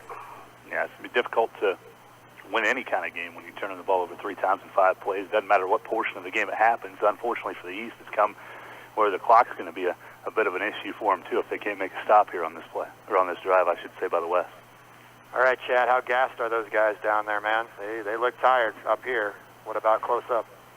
They are tired. Fatigue has set in. These guys are pretty much wiped, just like Hauer was telling me earlier, that track shape that he's been in is a lot different than this football shape that they're playing in right now. And like I texted you earlier, it's gut check time for these guys on both sides. And right now it's the West team that's kind of stepping up and taking advantages of the situation here. And we'll see what the East can do with these timeouts and see if they can get the ball back and make something happen. 2nd down and 8 coming up here for the West. They have the ball at the 11-yard line, 12-yard line of the East. Gutfeller steps under center. Gates to the near side. To the far side is Ryan Gutfeller. The handoff to Higginson. He dropped the football. I think he got back on top of it right there at the 12-yard line. Might have lost a half a yard, but 3rd down and long coming up here for the West. They avoid disaster. 3rd and 9 coming up. Well, if you're a coach on the staff of the West right now, you're thinking 2 things. 1, milk as much of the clock as we can. Don't make a big mistake here, because we are up 8. So even defensively, we could even give a touchdown. We stopped the 2-point conversion. But you also know you have the possibility or opportunity to go ahead and put the final nail in the coffin on offense, and then it won't matter what happens the rest of the way. But if you get a little bit fancy with a pass play off a deflection, and it's returned for a touchdown or puts them in good field position. So there's that balance between being conservative and being aggressive late in the game. Yeah, and again, like you said, I mean, you always have that in the back of your mind where you can just put this one away with a pass play, you know. But again, you got guys that are fatigued out there. You got a quarterback that's definitely fatigued, but he's still done a nice job. And then if he throws one off his back foot like we saw in that first game, you might have disaster on your hands. So, well, it's going to be interesting to see what the West does out of this timeout. Again, the East just took their 2nd timeout, so they're down to 1 remaining, with the West leading 42-34. Gutfeller in the shotgun has kind of a pistol, actually, as Dinkel's offset to his left. Gutfeller takes the snap, has time to throw. Throws over the middle, going up high. Dinkel, it's tipped and incomplete in the end zone. 4th down and 9 coming up. That's a dangerous throw there on that play. And let's run down to Chad real quick on the sideline. I'm here with Riley Munoz from Chase. Riley, first of all, congratulations on being here. And what's the experience been like for you this week in Beloit? Oh, it's been amazing. The bonding that we've made with some of the great state players from Attica, you know, McDaniel, Norris. Sucks that our starting center, he's hurt his hand, he wasn't here, but man, we've had a great time. We've had the pools, the slip and slides, we've had a blast, all the dances and stuff, and then to come out here and compete with some of the greatest athletes in the state in 8-man football, it's just an amazing experience, and it's really, really fun. Thank you, Anthony. 4th down play here, Gutfeller rolling to the right, and he's pressured by Bear and sacked. Just like what happened on the last possession, a big sack there for the East defense, and a big stop by the East makes it more manageable now. They'll get the ball back on a turnover on downs. The East has it back at the, looks like the 18-yard line, maybe the 17, where they'll start this possession. But the East still has life with 1:25 to play, trailing 42-34. Similar to the first game today. There's about 1:25, 1:29 to go. You have a chance to go down and score, either win the game or have a chance to go down and tie it. That's what we have right now. But you can't turn the ball over. Obviously, 5 plays, last 5 offensive plays, 3 turnovers, interception, fumble, interception. So the East has the football at the 17-yard line, their own 17. 2 receivers to the near side. Clark goes in motion to the far side and snap to Bussing. A handoff and then a pitch to McDaniel. It's a double reverse pass. McDaniel fires down the sideline to Cook, and they're going to call pass interference on Valenzuela on the near sideline. Cook was at about the 25. So the penalty flag comes in. Valenzuela was all right, but they're late in the play, made some contact on Cook that impeded his progress and his ability to get to the football, so that'll be a 15-yard penalty on the left. That's just, it's tough to play defensive back. I mean, he was there. The ball's underthrown, so the receiver adjusts. You try to adjust. That's a hard play for a DB. Now, the good news is for the 8-man Division II East West team, the green, is that it's a 15-yard penalty. It's not a spot of the foul penalty. That would be a really tough penalty to swallow there. So, hey, if you're beat, go ahead and it's not a bad the penalty. PI. If you're beat for a touchdown here, get the PI, knock it down, knock the player down. That way you can reset your defense. Only the second accepted penalty of the game on the West. 2 for 20 yards, 2 for 20 yards for the East as well. So, again, as we said, it's been a clean game so far with 1:17 remaining. McDaniel in this Wildcat formation takes the snap. Quick pitch. That's actually a forward lateral as it's caught by Bussing, who goes forward for a pickup, another first down inside West territory down to the, they say he stepped out of bounds at 35. Well, a good move to get out of bounds. Good move to get out of bounds. It's 42-34. You've got the West trying to hang on here up 8. And, of course, if the East can score a touchdown and get the 2-point conversion, we would be tied at 42. 1:12 to go. Each team has 1 timeout left. 1st and 10 coming now for the East. Bussing takes the shotgun snap. Pressure coming from Janicki. Bussing escapes it for a second, but then he's wrestled to the turf at the 36-yard line. That is a loss of 8 on the play. And we have 2nd down coming up for the East, 2nd and 18. Well, and they got to burn their final timeout, which they just did. You have to burn it after that sack. First of all, you can't take a sack there. Bussing's got to throw that ball away. He was outside the pocket. He's got to get rid of it. But at the same time, there was a missed block there. And that happens sometimes. You get tired. The end on the right side for the D2 East just missed his block. He had initial contact and just didn't hold it long enough, and thus got beat, and thus caused the sack. And so now you're set with a really tough situation here because you know the opponent knows that you have to throw the football, obviously. When you're down 8, minute 5, and you have no timeouts, and you're in a, 2nd and long situation. So it's this is a tough thing for the offense. However, if you can get a PI, a defensive penalty, then you can reboot. Yeah, exactly. You get a guy out of position like we saw earlier in this possession with Valenzuela getting the penalty there. The East again in a tough spot, 2nd down and 18. 1:05 to play, 42-34, the West of the lead. The East had won 4 games in a row until last year when the West picked up the victory, and then West is looking for 2 in a row now as they have just 1:05 to go before they can wrap this one up. Make a couple stops defensively here. The East coming out of their timeout, 2nd down, about 18 to go for the first down. They need to get to the 25-yard line of the West for a first down. Trip stack to the near side. Colton Bussing takes the snap. Quick pass to Clark, who makes the catch. And gets across midfield and all the way to the 35 and down to the 32-yard line where he steps out of bounds.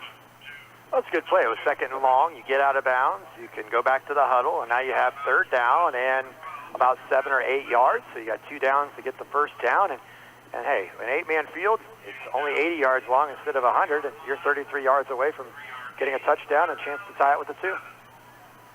About 11 yards on the play, so 3rd and 7 coming up to the East. Shotgun snap to Bussing, pressured again, fires on the screen pass to McDaniel, spins off of 1 tackle, gets inside the 30, and down to the 27. The clock will continue to run as the 4th down play coming up, 4th and 2. That pick up a 5 on the pass play. You got to hurry, but you have to make sure you get the first down. It was McDaniel on the 5-yard He didn't get it. And here's snap, and they did not get the first down. That's a tough situation as well because you're fighting the clock, but the clock doesn't mean anything if you don't pick up the first down. So it takes you a few more seconds to get set. So you have a sense of urgency, but you can't rush. And it looked like they rushed. You could see that coming a little bit. So no gain on the play, a turnover on downs. And the West takes over with 37 seconds left. All they'll have to do is come out just like the Division I West team did in victory formation, take a knee, and they have their 2nd straight win in this series against the East. The West coming out as Gefeller will come up in victory formation. Warnke and Higginson in the back behind him. And the knee for Gefeller. And that should do it. Well, that was a really well played. I mean, I know there was turnovers, but considering the heat, that was a really well played competitive football game between the best 40 players in 8-man Division II. I commend every one of those players dealing with the heat, the humidity, trying to stay hydrated, and back and forth. Only one time did somebody have a 2-score lead. That was the West. They led by 10 there in the first half, but it was tight all the way through. So the West again picks up the victory, 42-34, the final score in favor of the West. And we will take a 2-minute timeout here on the Kansas 8-Man All-Star Radio Network. And welcome back on the post-game show here on the Kansas 8-Man All-Star Game Radio Network. West wins it 42-34 over the East. And we'll kind of run down. I don't think Chad's ready yet, so we'll run down the post-game numbers here. And the West again winning 42-34. They led at halftime 16-12. The East got things going on an 8-yard touchdown pass from Colton Bussing to Ryan Kronshire to make it 6-0 early, but the West would respond on a 50-yard touchdown run by Brady Dinkle, and then he added a 2-pointer to made it 8-6 with 7:46 in the first quarter. West would take their first lead at 16, or extend on their lead and take the first and only 2-possession lead in this game that Wade was talking about there going into the break. A 61-yard touchdown pass from Eric Gaffello to Parker Gates, and then Landon Walker counts a 2-point pass from Eric Gaffello, made it 16-6 at 9:47 in the first half. East would respond late in the first half. 11 seconds remaining, a 2-yard touchdown run for Alec McDaniel, made it 16-12. East would strike first in the second half on their really only big play of the game. It was a 65-yard touchdown pass. I say big play, I mean big scoring play from Bussing to Kronshire again. And then McDaniel added the 2-point catch from Bussing, made it 20-16 in favor of the East at 6:29 in the third. And then Dinkle, a 2-yard touchdown pass from Eric Gaffello for the West, gave them the lead back 22-20 at 3:12. And at 1:24 in the third, the East took the lead back at 28-22. 23-yard touchdown pass from Bussing to McDaniel, and McDaniel added the 2-point run with 1:24 to play in the third, a 28-22 East lead. West came back on a 10-yard touchdown pass from Eric Gaffello to Landon Walker to start the fourth quarter. The run failed. The game was tied at 28 with 11:16 to play in the game, and that's when we had a lot of big flurry of activity. The East would score.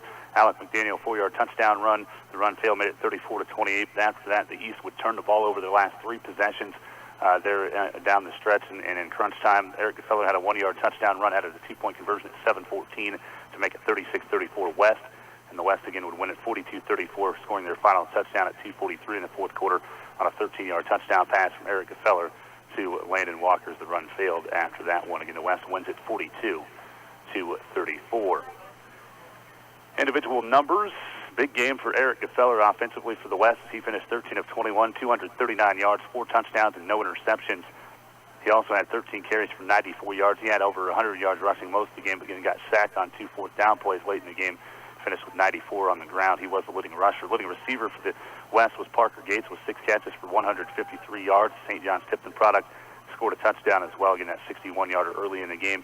Also receiving wise 4 catches for 53 yards for Landon Walker of Mineola. He had a couple touchdown receptions in the game. And Brady Dinkle had 2 catches for 8 yards and an outstanding touchdown grab of 2 yards here in the contest here today. Again, just 8 yards, but a touchdown of 2 from 2 out. 41 yards on 2 catches for Ryan Gaffello from Triumph Plains. Devin Janicki had 1 catch for 9 yards. Brady Dinkle went 1 of 1 passing for 25 yards from Victoria. Leading rusher, as we mentioned, was Gaffello. Nick Higginson, 14 carries for 39 yards. Also 3 carries for 48 yards, including a 50-yard run from Brady Dinkle. Branson Sandoval of Ingles had 8 carries for 20 yards. Isaiah Warnke of Buckland had 1 for 1 yard in the contest. On the east side, Colton Bussing, the quarterback from Axtell, he went 21 of 28. 248 yards, had 3 touchdowns, but had 3 interceptions as well. Brady Dinkle picked off 2 of those passes from the Division II West squad. Again, 248 through the air for Bussing. Also, the leading rusher was Alec McDaniel, 20 carries, 76 yards, 2 touchdowns on the ground. He also had 6 catches for 66 yards in the score. Leading receiver Ryan Kronshire, 5 catches, 95 yards, and 2 touchdowns for the East. Also, Bryce Cook, 8 catches for 56 yards for the East, 3 catches for 33 for Brendan Clark. 1 for 10 for Colton Bussing from Axtell for the East. Rounding out the stats on the offense for the East, Brendan Clark, 2 carries for 3 yards, and he also finished, Bussing finished with 10 carries, negative 1 yard rushing here in the contest. That wraps up the stats here from today's game as the West again wins it 42-34. And, just in that stretch run, the West got those turnovers that were key in the end, and they were able to win it by 8, 42-34. Turnovers. Yep. Doesn't matter what level, what kind of game. All-star games are not exempt from turnovers and 2-point conversions, really, and we saw a lot of that today. Think about it. You lost by 8, and you turned it over 3 times in 5 plays in the fourth quarter, and you still had the ball at the end and a chance to go score. and eventually tie the game with a 2-point try. So turnovers, no question the difference in this game today, especially there in the fourth quarter. So the West is trying to begin a streak of their own. They have won their second in a row in the series, winning 42-34 today. I believe that Chad has somebody down on the field. It's going to be just a minute here, guys. All right, we'll hold off just a second here, and when Chad's ready, he'll... Well, let's go ahead and take our commercial break. Okay, we'll take our final 2-minute commercial break here on the Kansas 8-Man All-Star Game Radio Network. And we'll welcome you back to Trojan Field in Beloit on the 8-Man All-Star Game Radio Network. The West wins 42-34 over the East in the 8-Man Division II All-Star Game, and Chad Halleck is down on the field with a special guest. I am here with the Westcott Green winning coach, Mr. Jeff Hennick, Wallace County, Sharon Springs. How's this one feel? Emotional, but great. You know, had a young man that would have been with me today. We honored his parents. You know, made me very proud. I didn't want to tell the kids I want you to win it for him because I don't want them to be all uptight. But you know, these kids, they played for each other today. You know, we had a lot of kids make big plays. Some kids, you know, I wasn't able to get the ball in their hands, but you know, we did a great job up front. We cost ourselves early in the first half a couple times. Yeah, you know, hats off to our stinking defense. They played very well. I felt very bad us having them out on the field too long, but it all came together at the end, and a big stop there on 4th down to that way we can get in the victory formation.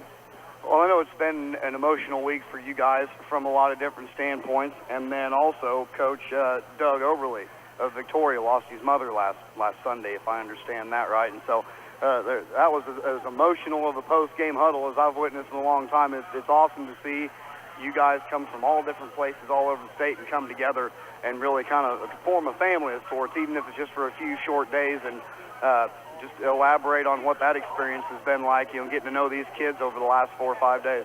I tell you what, you know, Coach Overly, he was not able to be with us. You know, he had to tell his mother he'll see her again later. Then we get up here, and, you know, he turns it up for us. You know, we had kids that are a little unsure of each other first couple of days, and Coach Overly gets up here, and he kind of brings them together. He tells them, hey, you know, don't worry about all the rest of that crap. You know, there's one thing, and the most successful teams come together at the right times, and I think we did, and it feels great.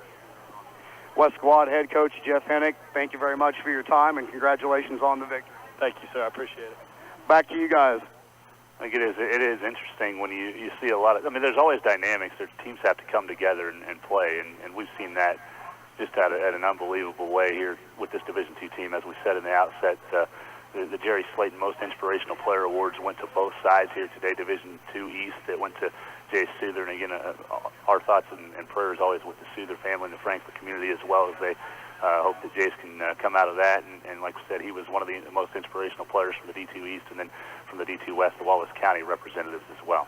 We're back down to the field with Eric Detweiler of Axtell, it looks like. Yes, I'm here with the East Squad head coach, Eric Detweiler of Axtell.